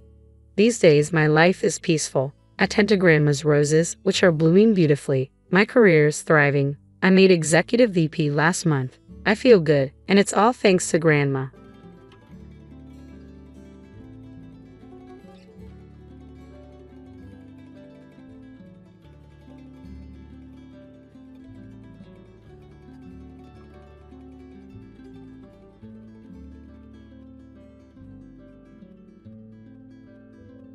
What are you doing here, Grandma? When I got to my son's house, I was shocked by what I saw. In the dim light, my grandchild was sitting outside the door without shoes. Aren't you cold? Yeah. Without thinking, I hugged my grandchild. I remembered the weather report saying it might snow tonight. How could my son and his wife leave such a young child outside? I started to get angry. Why are you sitting out here then? My grandchild, trying not to cry, said, I'm not allowed in. Why not? It's my brother's birthday, and only real family is allowed. What? I raised my voice under the cold sky. What do they mean by real family? My grandchild, overwhelmed with emotion, began to cry loudly, his face a mess with tears and a runny nose. Let's go somewhere warm, okay? It's cold here. You must be hungry too, right? We'll get there soon. Near my son's house, there was a pub run by an old friend. I couldn't be picky about the place. Thinking they would welcome us, I opened the door. Oh, you're back again. Got a bit of a situation. My grandchild peeked out from behind me. Is that your grandchild? Yes, that's right. I immediately contacted someone. What my son and his wife were doing was unacceptable. Leaving my precious grandchild like this. They're going to face the consequences. As a mother and mother-in-law, I was ready to act. By calling the real family, my son and his wife were about to face their reckoning. My name is Veronica, and I just turned 60 this year. My husband, whom I had been with for many years, passed away from an illness about 2 years ago. I live alone in the house he left me. Maybe it's time to live together, my son had suggested when he returned home after a long time. I'm fine on my own. I can manage, I told him. But it must be boring alone, right? Indeed, I'm alone, but somehow I don't feel lonely in this house. That's a shame. Sally, my son's wife, who came with him, seemed a bit relieved. My reluctance to live together was largely due to her presence. She was my son's second wife. Sally, you must feel more comfortable without me around, right? What? No, it's not like that. At the time, I was a bit standoffish. I wasn't particularly close or distant with Sally, but we never quite clicked. My son and his wife have 2 children, but their daughter Natalia is my son's stepdaughter. I've heard he took her in somewhat reluctantly. Their younger son, John, was born shortly after they remarried. By the way, where is Natalia? Oh, Natalia is at a friend's house. I see. Now that I think about it, they rarely brought Natalia when they visited my house. And even when they did, I sensed a distance in their interactions with her. It wasn't like this with his first wife. What changed? I believe my son's first marriage ended due to his wife's infidelity.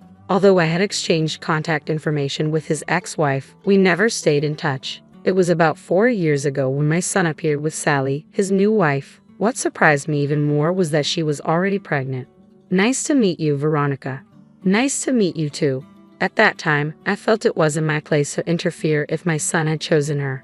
But as issues involving me began to arise, so did my questions. Sally's true nature started to emerge, perhaps because she found my presence bothersome. The recent incident with Natalia was a clear example. Is Natalia really at a friend's? I inquired. I already told you that, she replied, clearly annoyed. But little did I know, this was just the beginning. What's with the raised voice, Sally? My son entered, sensing tension. It's nothing. Sally brushed it off, shooting me a glare before turning to John. I suspected they were hiding something about Natalia from me, judging by Sally's defensive reaction. But at that moment, I had no way to confirm it. Well, we should head back now. Okay, bring Natalia next time. My son's expression darkened at my request. It seemed both he and Sally were aware of the situation regarding Natalia. We'll bring her next time. Good, please do. They exchanged whispers, but I couldn't make out what they were saying. After that, they stopped visiting altogether. Perhaps they sensed my suspicions. Nevertheless, I couldn't stop worrying about Natalia, so I came up with a plan. Hello, I have a suggestion. What is it? About living together. Are you considering moving in with us? I've thought it over, and having you here might be nice. That's great. I'll start getting ready then. The sooner, the better, right? Really? You're sure? Yes, I don't want to be a burden on you. That would be a big help. And so it was decided that I would move in with my son's family. It wasn't because I disliked living alone. My main reason was to reconnect with Natalia, whom I hadn't seen in a long time, and make sure she was okay. I had considered visiting, but the distance made frequent trips impractical, as it was nearly 2 hours by train. I hoped this move would resolve things, but there was a lingering unease. Still, I couldn't just sit back and do nothing. I immediately began preparing to move to my son's house, packing up my belongings and arranging for movers. 2 weeks later, I settled into living with them. Let's get along well from now on. From today, think of this place as your own home and relax. Thank you, I appreciate it. After the greetings, I went to see Natalia. I was speechless when I saw her. She should be 9 years old now, but she looked so thin. Natalia, do you remember me? Grandma? Yes, that's right. Grandma will live here with you from today. Really? Yay! Her smile, though fragile, was filled with effort. Alongside relief, I felt a deep sadness at how much she had deteriorated. It was clear that Natalia held the lowest position in the house, but I couldn't afford to make a scene that might worsen her situation. So I took her out under the guise of helping me. I'm going to do some shopping, okay? Oh, are you taking Natalia too? Yes, she's going to help me out a bit. All right, Sally appeared displeased, likely wanting to keep Natalia away from me.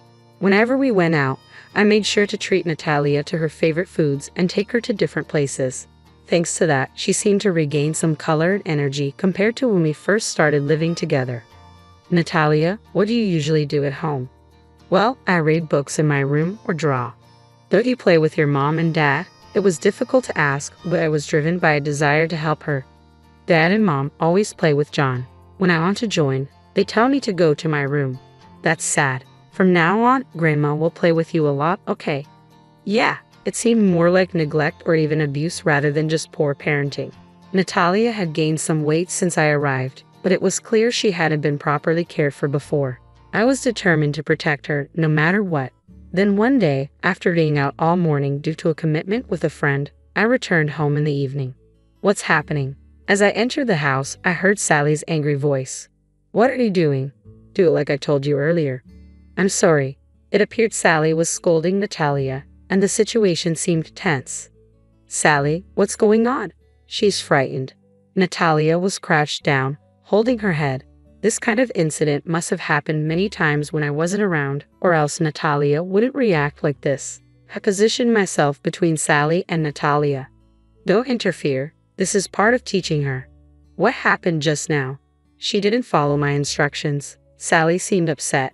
When I calmed her down and listened, it turned out she had asked Natalia to do the laundry, but Natalia accidentally used fabric softener instead of detergent. Everyone makes mistakes, right? Especially since Natalia is only 8. That's not an excuse, Sally snapped. Calm down, I insisted, but Sally snapped at me. If you're going to complain, then do it yourself. What? You're the one who started complaining. She left Natalia and me there and walked away. The atmosphere in the house was becoming unbearable. Grandma, it's okay. Don't worry, let's do it together. With a mix of anger and determination, I knew I couldn't let this continue. Later, I brought up the incident with my son. Don't you think this is too much? Well, Natalia is already 8 years old, so we thought it's time she learns to do various things, my son said, seeming uneasy. It's good to teach her, but what happened last time was excessive. That's too much, even for teaching. Well, you know, it's your child. Aren't you supposed to take proper care of her? My son, perhaps injured by my words, responded with something shocking. I didn't even want to take her in the first place. What? Then why did you? I thought maybe she'd be useful, but she's turning out just like her mother. He continued to criticize his ex-wife, sounding more like he was trying to justify himself rather than expressing genuine anger. I was stunned by his words. Anyway, please pay more attention to Natalia. She's lonely too. I know, he said, but despite his words, my son and his wife continued to make Natalia do chores like cleaning, laundry, and even going shopping alone. Meanwhile, I quietly supported her without their knowledge. Despite being treated unfairly, Natalia never complained and worked diligently. I couldn't help but admire her determination. Curious about her motivation, I asked her why she was putting in so much effort. Why do you try so hard, Natalia? Because John's birthday is coming soon, she answered joyfully, but I could only watch. Why does such a good child have to suffer like this? You're a great big sister, Natalia. Yeah, I'm John's big sister. I refrained from reprimanding my son and Sally, hoping Natalia's positive spirit would endure. Gradually, their behavior seemed to soften, and a period of calm settled in. I need a little help with something. What do you need help with? Yeah, I could use an extra hand. Sure, okay, thank you. Can you help right now? Now, I suppose I have to. Let me get ready and head out. One of my friends had opened a pub about 6 months ago. Today, their usual part-time worker was unavailable, so they asked for my assistance. Fortunately, the pub wasn't too far from my son's house. I'll be out for a while. Okay. By the way, we're celebrating John's birthday today. What? But his birthday is the day after tomorrow. We changed our minds. They had decided this while I was away, probably hoping to exclude me. I thought things had improved between us recently, but I was mistaken. Are you leaving now?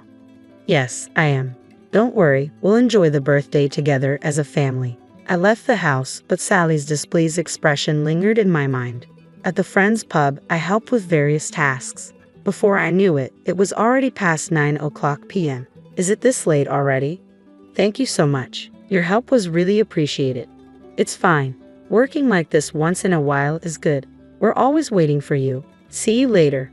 With those words echoing in my mind, I walked down the dark street, dreaming the birthday celebration at home. As I finally reached the house, I was shocked by what I saw.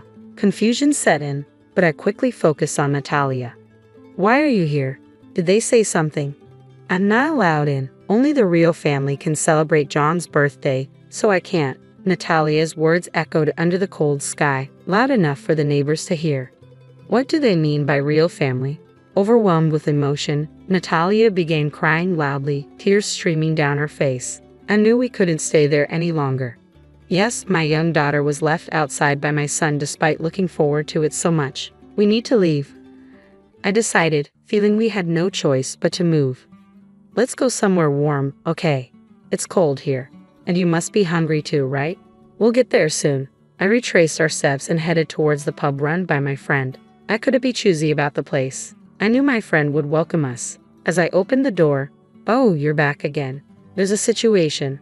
Natalia peeked out from behind me. I understand. Let's sit down and talk. But first, let me make a quick phone call. I took out my smartphone and immediately dialed someone. I wouldn't let my son and his wife get away with leaving my precious granddaughter out in the cold. What happened? My friend asked, concerned. It's about Natalia's parents. I began, explaining today's events and the ongoing situation with gestures and expressions. What? Your son did this. Why didn't you do something? My friend was incredulous.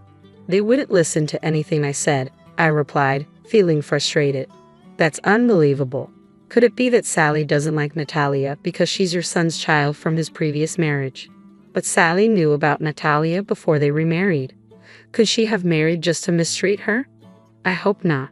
My friend's suggestion was deeply troubling. If true, it meant my son might also be involved. Regardless of the reason, they needed to be held accountable. Just then, Natalia's stomach growled loudly. Right, you must be hungry. Can you prepare something for her to eat? How about an omelette? Natalia's face lit up like a blooming flower. I'll go make it. Wait here, I said.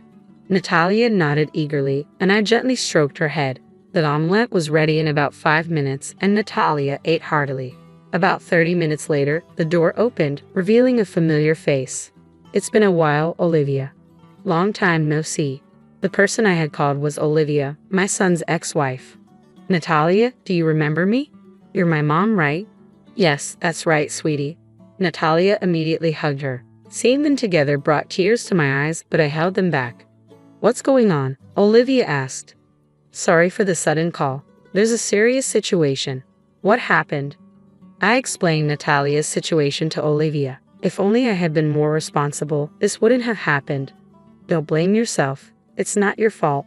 Olivia reassured me. I have something to say too. Olivia began to explain how her divorce unfolded and why Natalia ended up with my son. As she spoke, it was difficult to comprehend the events that had transpired. Is that true? It may be hard to believe, but it's all true. Unbelievable. The truth emerged that Olivia had been wrongly accused by my son and Sally. Despite hearing about Olivia's alleged infidelity leading to the divorce, it was actually my son who had been unfaithful with Sally. Olivia's account seemed genuine. Natalia's reaction upon seeing her real mother further affirmed it. Moreover, the lawyer my ex-husband hired was in on it. No matter what I said, they wouldn't believe me. I never forgot about Natalia, not even once. I placed my hand on Olivia's shoulder. Don't worry, I'm on your side, no matter what. Thank you, but what do we do now? We pondered how to resolve the current situation. At that moment, several customers were present at my friend's pub. A man stood up and approached us. Excuse me, I couldn't help but overhear. Maybe you can help. And you are. He handed me his business card, which read attorney. I glanced between the card and the man. Are you sure? Yes, if that lawyer is genuine, I can forgive them. We unexpectedly found a strong ally in attorney Daniel, who offered to represent us pro bono. Deciding to return home for the night to avoid suspicion, I spoke to Olivia. Please take care of Natalia, and I'm sorry for everything. Don't apologize. I actually thought you might hate me. Not at all. I should have reached out to you sooner. We were united in defending Natalia. Over the next 2 months, we maintained our routine, ensuring Natalia's safety. Thankfully, my son and Sally were preoccupied with John, leaving Natalia unharmed. Then Olivia called. Everything's ready. I'll be there soon. Sure, let's show those two what they deserve.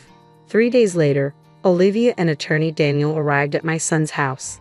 The couple was taken aback by the unexpected visit. What are you doing here? What does this old flame want? My son exclaimed. Olivia remained composed. We're here to file a lawsuit against both of you. What? Are you out of your mind? Attorney Daniel then handed over a document. This document states that Natalia should live with Olivia.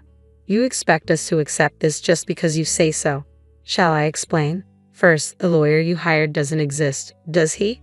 The couple looked visibly shaken, sweat forming on their brows. My investigation revealed there's no such person registered with the Bar Association, and he had a criminal record for fraud. You knew this, right? He was your friend. I confronted my son, who remained silent, staring at the floor.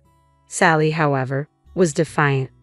Don't be ridiculous. You're making baseless accusations. I couldn't hold back any longer. Enough. Weren't you involved with Olivia even before your divorce? That's not true. But the timing of your child's birth suggests you were still married. Sally was left speechless. Just admit it. You took Natalia just to spite Olivia, didn't you? That's not true. That was his idea. She pointed accusingly at my son. What? Why me? You said it was better to take her since she's the daughter of that woman. We recorded everything. I revealed that I had been recording all our conversations with my smartphone. I'm ashamed to call such a man my son. Wait, Mom. I don't want to hear Mom from you. Both of you will face consequences, possibly even jail time. But what about John? You're right. Don't worry. If necessary, I'll take good care of him. With that, they fell silent. Olivia and I left them in their despair and walked out of the house. A week later, we were settled in my old home. We couldn't leave Natalia with them, but they continued their resistance until the end. It seems they intend to sue us, but even if they do, you're right, we had all the evidence and Daniel's support. They're just tightening the noose around their own necks. It turned out they had indeed hired a real lawyer, but it proved futile. The trial ended decisively in our favor. They lost and were saddled with hefty alimony payments and other charges. A week after the trial, my son reached out to me. I'm sorry for everything. Please help me. You're mistaken if you think you should apologize to me. You're the only one I can turn to, Mom. His voice sounded weak. Unfortunately, I no longer have a son. Don't contact me again. With that, I hung up. Following the incident, my son and Sally's relationship deteriorated, leading to their divorce. They both had to work tirelessly to pay off their debts, and John went to live with Sally's parents. All that remained for them was financial struggle. We'll visit soon, okay? Come with Mom. We'll be waiting. Since then, I've returned to my home, living as I please. My happiness now comes from visits with Natalia and Olivia. My future looks bright.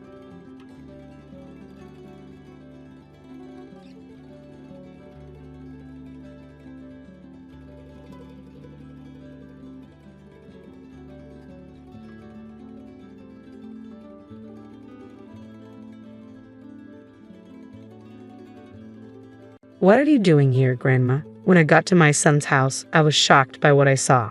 In the dim light, my grandchild was sitting outside the door without shoes. Aren't you cold? Yeah. Without thinking, I hugged my grandchild. I remembered the weather report saying it might snow tonight. How could my son and his wife leave such a young child outside? I started to get angry. Why are you sitting out here then? My grandchild, trying not to cry, said, I'm not allowed in. Why not? It's my brother's birthday, and only real family is allowed. What? I raised my voice under the cold sky. What do they mean by real family?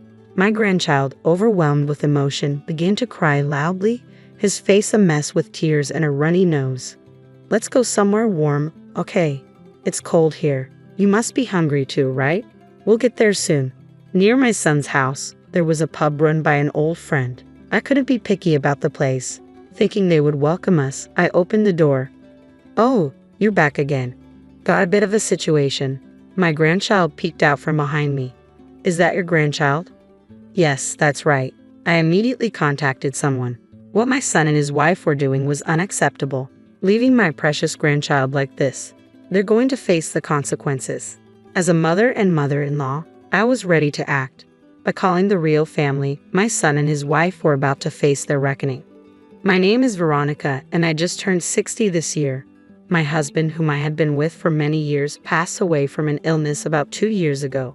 I live alone in the house he left me. Maybe it's time to live together, my son had suggested when he returned home after a long time. I'm fine on my own. I can manage, I told him. But it must be boring alone, right?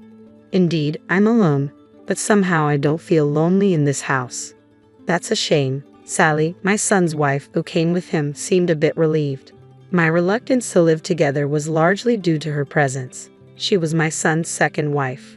Sally, you must feel more comfortable without me around, right? What? No, it's not like that.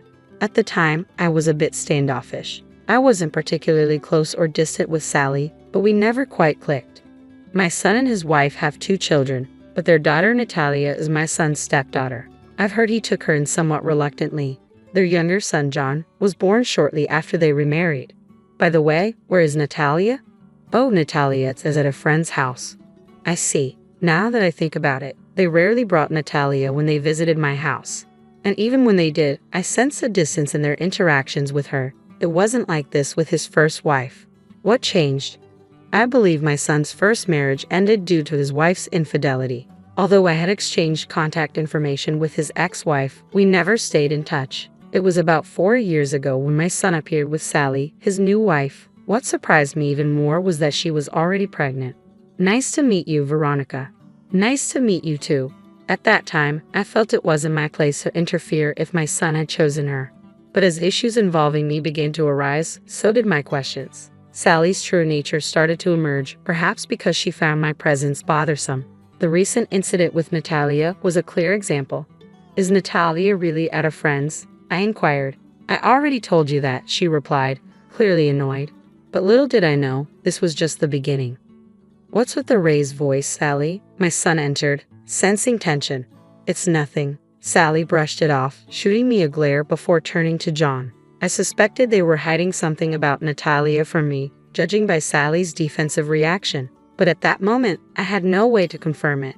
Well, we should head back now. Okay, bring Natalia next time. My son's expression darkened at my request. It seemed both he and Sally were aware of the situation regarding Natalia. We'll bring her next time. Good, please do. They exchanged whispers, but I couldn't make out what they were saying. After that, they stopped visiting altogether. Perhaps they sensed my suspicions. Nevertheless, I couldn't stop worrying about Natalia, so I came up with a plan. Hello, I have a suggestion. What is it? About living together. Are you considering moving in with us? I've thought it over, and having you here might be nice. That's great. I'll start getting ready then. The sooner, the better, right? Really? You're sure? Yes, I don't want to be a burden on you. That would be a big help. And so it was decided that I would move in with my son's family. It wasn't because I disliked living alone. My main reason was to reconnect with Natalia, whom I hadn't seen in a long time, and make sure she was okay.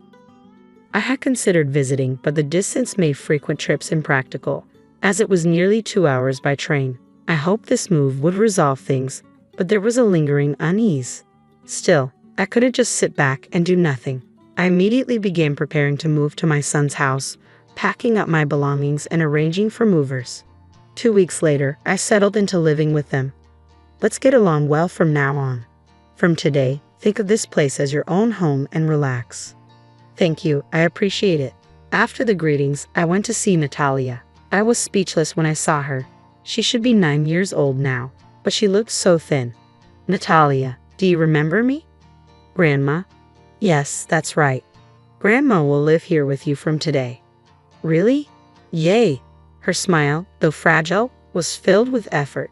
Alongside relief, I felt a deep sadness at how much she had deteriorated. It was clear that Natalia held the lowest position in the house, but I couldn't afford to make a scene that might worsen her situation. So I took her out under the guise of helping me. I'm going to do some shopping, okay? Oh, are you taking Natalia too? Yes, she's going to help me out a bit. All right, Sally appeared displeased, likely wanting to keep Natalia away from me. Whenever we went out, I made sure to treat Natalia to her favorite foods and take her to different places. Thanks to that, she seemed to regain some color and energy compared to when we first started living together. Natalia, what do you usually do at home? Well, I read books in my room or draw. Don't you play with your mom and dad? It was difficult to ask, but I was driven by a desire to help her. Dad and Mom always play with John. When I want to join, they tell me to go to my room. That's sad. From now on, Grandma will play with you a lot, okay? Yeah, it seemed more like neglect or even abuse rather than just poor parenting. Natalia had gained some weight since I arrived, but it was clear she hadn't been properly cared for before. I was determined to protect her no matter what. Then one day, after being out all morning due to a commitment with a friend, I returned home in the evening. What's happening? As I entered the house, I heard Sally's angry voice. What are you doing? Do it like I told you earlier. I'm sorry. It appeared Sally was scolding Natalia, and the situation seemed tense. Sally, what's going on? She's frightened. Natalia was crouched down, holding her head. This kind of incident must have happened many times when I wasn't around, or else Natalia wouldn't react like this. I positioned myself between Sally and Natalia. Don't interfere. This is part of teaching her. What happened just now? She didn't follow my instructions. Sally seemed upset. When I calmed her down and listened, it turned out she had asked Natalia to do the laundry, but Natalia accidentally used fabric softener instead of detergent.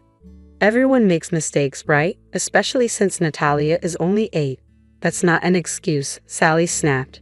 Calm down, I insisted, but Sally snapped at me. If you're going to complain, then do it yourself. What? You're the one who started complaining. She left Natalia and me there and walked away. The atmosphere in the house was becoming unbearable. Grandma, it's okay. Don't worry, let's do it together. With a mix of anger and determination, I knew I couldn't let this continue. Later, I brought up the incident with my son. Don't you think this is too much? Well, Natalia is already 8 years old, so we thought it's time she learns to do various things, my son said, seeming uneasy. It's good to teach her, but what happened last time was excessive. That's too much, even for teaching. Well, you know, it's your child. Aren't you supposed to take proper care of her? My son, perhaps injured by my words, responded with something shocking. I didn't even want to take her in the first place. What? Then why did you? I thought maybe she'd be useful, but she's turning out just like her mother.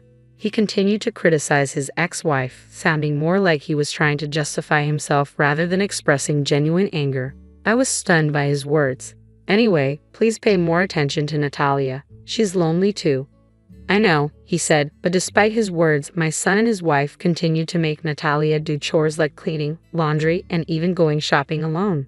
Meanwhile, I quietly supported her without their knowledge. Despite being treated unfairly, Natalia never complained and worked diligently. I couldn't help but admire her determination. Curious about her motivation, I asked her why she was putting in so much effort. Why do you try so hard, Natalia? Because John's birthday is coming soon, she answered joyfully, but I could only watch. Why does such a good child have to suffer like this? You're a great big sister, Natalia. Yeah, I'm John's big sister. I refrained from reprimanding my son and Sally, hoping Natalia's positive spirit would endure. Gradually, their behavior seemed to soften, and a period of calm settled in. I need a little help with something. What do you need help with? Yeah, I could use an extra hand. Sure, okay, thank you. Can you help right now? Now, I suppose I have to. Let me get ready and head out. One of my friends had opened a pub about 6 months ago. Today, their usual part-time worker was unavailable, so they asked for my assistance. Fortunately, the pub wasn't too far from my son's house. I'll be out for a while. Okay. By the way, we're celebrating John's birthday today. What? But his birthday is the day after tomorrow. We changed our minds. They had decided this while I was away, probably hoping to exclude me. I thought things had improved between us recently, but I was mistaken. Are you leaving now? Yes, I am. Don't worry, we'll enjoy the birthday together as a family. I left the house, but Sally's displeased expression lingered in my mind. At the friend's pub, I helped with various tasks. Before I knew it, it was already past 9:00 p.m. Is it this late already? Thank you so much. Your help was really appreciated. It's fine. Working like this once in a while is good. We're always waiting for you. See you later. With those words echoing in my mind, I walked down the dark street, dreaming the birthday celebration at home. As I finally reached the house, I was shocked by what I saw. Confusion set in, but I quickly focused on Natalia. Why are you here? Did they say something? I'm not allowed in. Only the real family can celebrate John's birthday, so I can't. Natalia's words echoed under the cold sky, loud enough for the neighbors to hear. What do they mean by real family? Overwhelmed with emotion, Natalia began crying loudly, tears streaming down her face. I knew we couldn't stay there any longer. Yes, my young daughter was left outside by my son despite looking forward to it so much. We need to leave. I decided, feeling we had no choice but to move. Let's go somewhere warm, okay? It's cold here. And you must be hungry too, right? We'll get there soon. I retraced our steps and headed towards the pub run by my friend. I couldn't be choosy about the place. I knew my friend would welcome us. As I opened the door, "Oh, you're back again. There's a situation." Natalia peeked out from behind me. "I understand. Let's sit down and talk. But first, let me make a quick phone call." I took out my smartphone and immediately dialed someone. I wouldn't let my son and his wife get away with leaving my precious granddaughter out in the cold. "What happened?" my friend asked, concerned. "It's about Natalia's parents." I began, explaining today's events and the ongoing situation with gestures and expressions. "What? Your son did this? Why didn't you do something?" My friend was incredulous. "They wouldn't listen to anything I said," I replied, feeling frustrated. "That's unbelievable. Could it be that Sally doesn't like Natalia because she's your son's child from his previous marriage? But Sally knew about Natalia before they remarried. Could she have married just to mistreat her? I hope not." My friend's suggestion was deeply troubling. If true, it meant my son might also be involved. Regardless of the reason, they needed to be held accountable. Just then, Natalia's stomach growled loudly. "Right, you must be hungry. Can you prepare something for her to eat? How about an omelette?" Natalia's face lit up like a blooming flower. "I'll go make it. Wait here," I said. Natalia nodded eagerly, and I gently stroked her head. The omelette was ready in about 5 minutes, and Natalia ate heartily. About 30 minutes later, the door opened, revealing a familiar face. "It's been a while, Olivia. Long time no see." The person I had called was Olivia, my son's ex-wife. "Natalia, do you remember me? You're my mom, right?" "Yes, that's right, sweetie." Natalia immediately hugged her. Seeing them together brought tears to my eyes, but I held them back. "What's going on?" Olivia asked. "Sorry for the sudden call. There's a serious situation." "What happened?" I explained Natalia's situation to Olivia. If only I had been more responsible, this wouldn't have happened. "Don't blame yourself. It's not your fault," Olivia reassured me. "I have something to say too." Olivia began to explain how her divorce unfolded and why Natalia ended up with my son. As she spoke, it was difficult to comprehend the events that had transpired. "Is that true?" "It may be hard to believe, but it's all true." Unbelievable. The truth emerged that Olivia had been wrongly accused by my son and Sally. Despite hearing about Olivia's alleged infidelity leading to the divorce, it was actually my son who had been unfaithful with Sally. Olivia's account seemed genuine. Natalia's reaction upon seeing her real mother further affirmed it. Moreover, the lawyer my ex-husband hired was in on it. No matter what I said, they wouldn't believe me. I never forgot about Natalia, not even once. I placed my hand on Olivia's shoulder. Don't worry, I'm on your side, no matter what. Thank you, but what do we do now? We pondered how to resolve the current situation. At that moment, several customers were present at my friend's pub. A man stood up and approached us. Excuse me, I couldn't help but overhear. Maybe you can help. And you are. He handed me his business card, which read attorney. I glanced between the card and the man. Are you sure? Yes, if that lawyer is genuine, I can forgive them. We unexpectedly found a strong ally in attorney Daniel, who offered to represent us pro bono. Deciding to return home for the night to avoid suspicion, I spoke to Olivia. Please take care of Natalia, and I'm sorry for everything. Don't apologize. I actually thought you might hate me. Not at all. I should have reached out to you sooner. We were united in defending Natalia. Over the next 2 months, we maintained our routine, ensuring Natalia's safety. Thankfully, my son and Sally were preoccupied with John, leaving Natalia unharmed. Then Olivia called. Everything's ready. I'll be there soon. Sure, let's show those two what they deserve. 3 days later, Olivia and attorney Daniel arrived at my son's house. The couple was taken aback by the unexpected visit. What are you doing here? What does this old flame want? My son exclaimed. Olivia remained composed. We're here to file a lawsuit against both of you. What? Are you out of your mind? Attorney Daniel then handed over a document. This document states that Natalia should live with Olivia. You expect us to accept this just because you say so. Shall I explain? First, the lawyer you hired doesn't exist, does he? The couple looked visibly shaken, sweat forming on their brows. My investigation revealed there's no such person registered with the Bar Association, and he had a criminal record for fraud. You knew this, right? He was your friend. I confronted my son, who remained silent, staring at the floor. Sally, however, was defiant. Don't be ridiculous. You're making baseless accusations. I couldn't hold back any longer. Enough. Weren't you involved with Olivia even before your divorce? That's not true. But the timing of your child's birth suggests you were still married. Sally was left speechless. Just admit it, you took Natalia just to spite Olivia, didn't you? That's not true. That was his idea. She pointed accusingly at my son. What? Why me? You said it was better to take her since she's the daughter of that woman. We recorded everything. I revealed that I had been recording all our conversations with my smartphone. I'm ashamed to call such a man my son. Wait, Mom. I don't want to hear Mom from you. Both of you will face consequences, possibly even jail time. But what about John? You're right. Don't worry. If necessary, I'll take good care of him. With that, they fell silent. Olivia and I left them in their despair and walked out of the house. A week later, we were settled in my old home. We couldn't leave Natalia with them, but they continued their resistance until the end. It seems they intend to sue us, but even if they do, you're right, we had all the evidence and Daniel's support. They're just tightening the noose around their own necks. It turned out they had indeed hired a real lawyer, but it proved futile.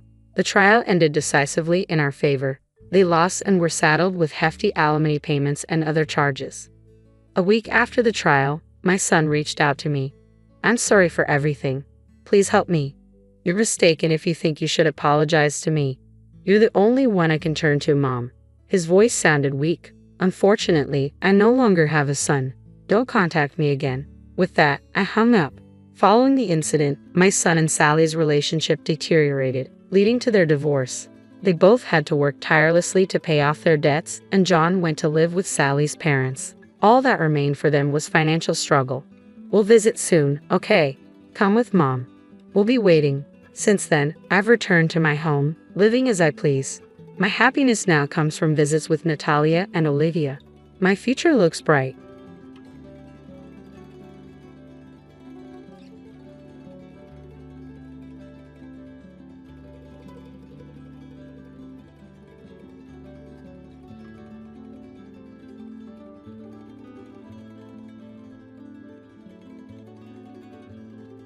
My name is Stella, and I'm in my 30s. I'm a widow, and right now I'm dealing with a problem. I just realized that $100 is missing. I checked my wallet over and over, searched my bag thoroughly, but I can't find it anywhere. This morning, I withdrew $11,000 for living expenses, so I know I'm not just forgetting. I sigh and hold my head, feeling frustrated. I live with my in-laws and we support each other after the loss of my husband. 3 years ago, I became the chief mourner when my husband passed away from cancer. He was young, and we were planning to build a happy family with children, but his death was sudden. I loved him deeply. Even in his last moments, he tried to comfort me, saying, "Leave it to me." Though he was in pain, he still smiled. After he died, life felt empty, like I was just existing. My in-laws shared this pain. They were suffering too. At the funeral, my father-in-law quietly said, "Dying before one's parents, what a shameful thing," and bit his lip to hold back tears. We've been living together since then, like animals huddling together for warmth. My relationship with my in-laws is good. They even encouraged me to find new love, saying, "You're still young and cute. You can meet someone wonderful." I thanked them but told them that I still loved my husband. They said they'd support me even if I found someone new. My in-laws worry about me because I became a widow in my 20s. When I mentioned that I wanted to start working, they encouraged me, saying, "You don't have to overdo it. We'll manage as a family." But after losing my husband, our financial situation became unstable. We hadn't planned for him to get cancer at such a young age, and our savings, meant for building a house, quickly ran out. Now I rely on a survivor's pension and help from my in-laws, but I can't be satisfied with this situation, so I decided to start a part-time job. A few months after I started working, I noticed money was missing. At first, it was just a few $10 bills, but then it became $100 and eventually $200. Since there are only 3 people in the house, me and my in-laws, and my father-in-law is away at work during the day, I started to suspect my mother-in-law. But she's always so kind, saying things like, "I'll make dinner tonight so you can relax." I didn't want to believe she could do something like this. One day, I left my purse with $70 and set up my smartphone to record. The video clearly showed my mother-in-law taking the money without hesitation. I realized she might be stealing to support herself. She often tries to cheer me up, suggesting we go shopping or try popular desserts, but I can tell she's forcing herself to be happy, likely because she's still grieving her son. I understand her grief all too well, so I can't bring myself to blame her.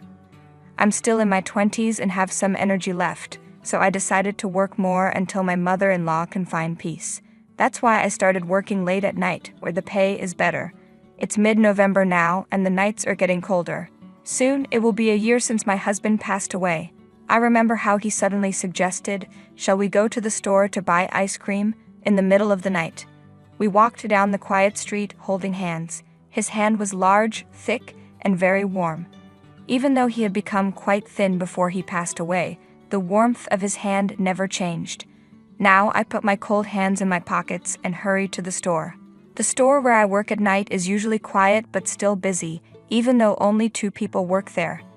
As I was checking expiration dates on products, I sensed someone approaching. "Ah, the register, sorry." I turned around quickly, and to my surprise, my father-in-law was standing there, dressed in a suit despite the late hour. "You've been working part-time?" he asked. He had assumed my frequent nighttime outings were because I had a new lover, but that wasn't the case. It seems he misunderstood, thinking I was keeping a new relationship secret. He had dressed up and followed me, intending to meet the person he thought was making me happy and ask them, "Please make Stella happy." When I replied, "I still love him," my father-in-law murmured with a voice full of both joy and sadness, "I see." Then he asked what I expected. "Why are you working at night? Aren't you making enough money? You work during the day too." When I hesitated, he pressed further with more questions. I had kept my late-night job a secret from both of my in-laws because I didn't want to explain the situation with my mother-in-law. I had been sneaking out quietly while they slept, but I was surprised he had found out. Realizing I couldn't keep it hidden any longer, I pulled out my smartphone and showed him the video. I confessed everything: when the thefts started, how often they happened, and how much money had been stolen. I also mentioned that it might be due to the loneliness of losing their son. My father-in-law listened silently and then said with difficulty, "I've caused trouble." I replied, "It's okay, we're all suffering." He then said, with tears running down his cheeks, "We were blessed with such a wonderful daughter-in-law, and to almost lose her so quickly is truly, truly foolish." I couldn't hold back my own tears. even though I was at work. "Father, the coffee here is really good. Would you like to try some? I'm about to take a break. Would you join me?" I invited him. "Yes, that would be nice," he replied, turning away to wipe his eyes with his sleeve. We sat together near the bicycle parking area of the store, drinking coffee. The sky was clear, and the night was beautiful, with the full moon lighting up the darkness. "Don't you think the winter night sky is the most beautiful?" I asked. "Exactly," he said. "That's why we should go camping during the winter break, to a place where the stars are beautiful." It was a plan my husband would have made. "All right, I'll look up some places," I said. I replied that it was a plan we both would have liked, but I was sure my husband was enjoying the most beautiful starry sky from the best seat in heaven. With that thought, I looked up at the sky. Suddenly, my father-in-law gasped in surprise. I followed his gaze and saw my mother-in-law walking happily with a man I didn't know. They were walking arm in arm. "Quiet, let's go back to the store right away," I said, feeling nervous. It was clear we saw something we shouldn't have. My heart started pounding, not just a little, but a lot. The way they were together made it seem like there was something inappropriate going on. My father-in-law seemed to sense it too. His face looked serious. They weren't just arm in arm. They looked like they were about to kiss, walking very close together. He sighed and said, "It seems you weren't the only one going out late at night." My wife couldn't sleep either, thinking of our son, and she was also going out at night. I thought she couldn't escape the sadness, so I let her be. He paused, trying to find the right words. "But maybe it's a misunderstanding. Maybe she just ran into someone she knew while walking." I felt disappointed in my weak attempt to make it sound okay, but my father-in-law smiled and thanked me anyway. The air between us felt even more uncomfortable, and the cheerful music playing in the store made it worse. My father-in-law suddenly muttered, "I see, that's what it is." He nodded like he understood something, but I was still confused. I looked at him, full of questions. He said, "Stella, let's keep what happened tonight between us and not tell my wife. I'll handle this. And if my wife takes your money again, please let me know secretly." "Yes, I understand," I replied. "Don't worry about anything, Stella," he said firmly, gently patting my head. A few weeks later, on a Sunday after lunch, he said, "There's something I need to discuss. Stella, please join us as a witness." My mother-in-law asked, "What's wrong? Why the serious face?" My father-in-law waited for us to sit down, then took several papers out of a brown envelope and spread them on the table. My mother-in-law quickly grabbed one of the sheets. It was a large photo of her and a man entering the hotel. My father-in-law had hired a detective to find out what my mother-in-law was doing. "Are you still seeing him?" he asked. My mother-in-law just stared back at him angrily without answering. Curiosity got the best of me, so I asked, "What do you mean by still?" My father-in-law was silent for a while before he quietly started telling the story. "Actually, this was before our son was born," he began. "Right after marrying my father-in-law, my mother-in-law gave in to temptation from outside the marriage. The man we saw at the store was the same one involved back then. My mother-in-law and that man were high school classmates, and they reconnected at a reunion. They had been close in high school and admitted to each other that they had feelings for each other back then. Although my mother-in-law was already married, he was single and attractive. According to my father-in-law, she thought it was the perfect chance to leave her marriage since they didn't have children yet. However, the problem was that the man didn't have a promising future. He was good-looking and dreamed of becoming a famous actor, even starting his own theater group. But there were hardly any members, and most of the performances were just him alone. Torn between reality and dreams, my mother-in-law chose the stable life my father-in-law could offer over the uncertain dreams of her former classmate, giving up the idea of running away with him. But in the end, my mother-in-law couldn't make a choice and lived a double life between my father-in-law and that man. At that time, I was so busy with work that I didn't notice what was happening at home. My father-in-law said with a sad look, giving my mother-in-law a cold stare. He found out about the affair when there was a chance she could be pregnant. Even when she might have been pregnant, she didn't seem truly happy. I started to get suspicious and looked into it, discovering that she had been involved with that man. But my mother-in-law desperately insisted. "Our son is really yours truly." She had made the same plea in the past, promising to break up with the man immediately and never see him again. She wanted to build a life with my father-in-law, and he believed her. He thought it was just a brief affair, but it was much more serious. When we saw them at the store, it was clear why my father-in-law's expression became so stern. And to think you've continued this relationship all along, it's truly disgraceful, he said. No, that's not true, she replied, but their relationship looked like they had been together for years. My father-in-law slammed the report on the table, and the undeniable evidence was clear. My mother-in-law tried to argue, but she looked downcast. It's true. I'm not lying. I hadn't been in touch with him at all. I didn't even know his contact information.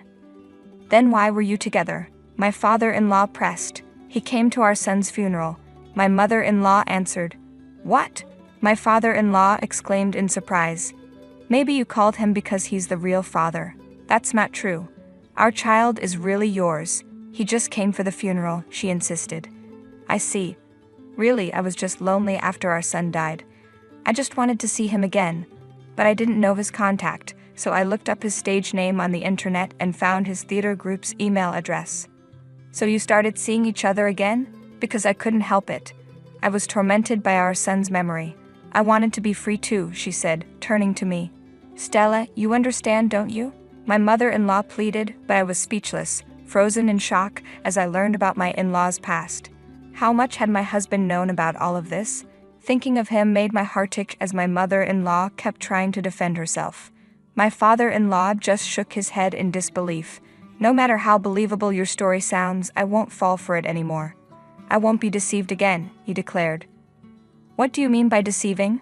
I'm telling the truth, my mother-in-law protested. Just lonely because our son is gone. Is that the real reason? My father-in-law questioned. It's true. Why would you say that? She retorted loudly, but my father-in-law calmly looked her in the eyes.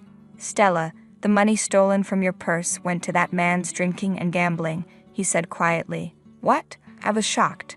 Have you been giving Stella's earnings to this man? He asked. My mother-in-law didn't answer, but her expression said it all. It was true. Stella knew you were taking the money, but despite that, she thought you were suffering and showed compassion. Now apologize to Stella, my father-in-law demanded. I'm sorry, my mother-in-law said, apologizing. Emotions overwhelmed me, and I couldn't stop crying, though I didn't even know what kind of tears they were. Everything felt out of control. And you promised at the bar you frequent that you'd marry him after I died? Laughing about it. You even said you'd build a house with my retirement fund. My father-in-law added, that must be a joke, right? My mother-in-law responded, I can't believe a parent who has lost a child would joke about a family member's death. My father-in-law said, raising his voice. There had been rumors that my mother-in-law wished for my father-in-law's death. It was unbelievable.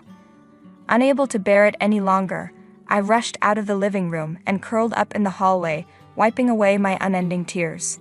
From beyond the hallway, I could hear my father-in-law's anguished voice through the living room door. You must have been happy to see him after our son died. I don't want to see your face anymore. Leave right now, he yelled. Later, they divorced. I don't know if my mother-in-law is with that man anymore. It no longer concerns me. My father-in-law returned the money my mother-in-law had taken from me and said, Don't worry, I'll also get compensation from her. But the amount I lost wasn't much. It's compensation for you, Stella. Don't worry about it. Legally, you are my daughter, he said with a laugh. His kindness always warmed my heart. Can I stay here until I find new love? I asked. Of course, my father-in-law responded with a big smile. I wondered what my husband would think about this decision, and the question suddenly crossed my mind. Hey Stella, can I ask you one thing? Don't you ever think there's no blood relation between me and my son? What do you actually think? My father-in-law asked hesitantly.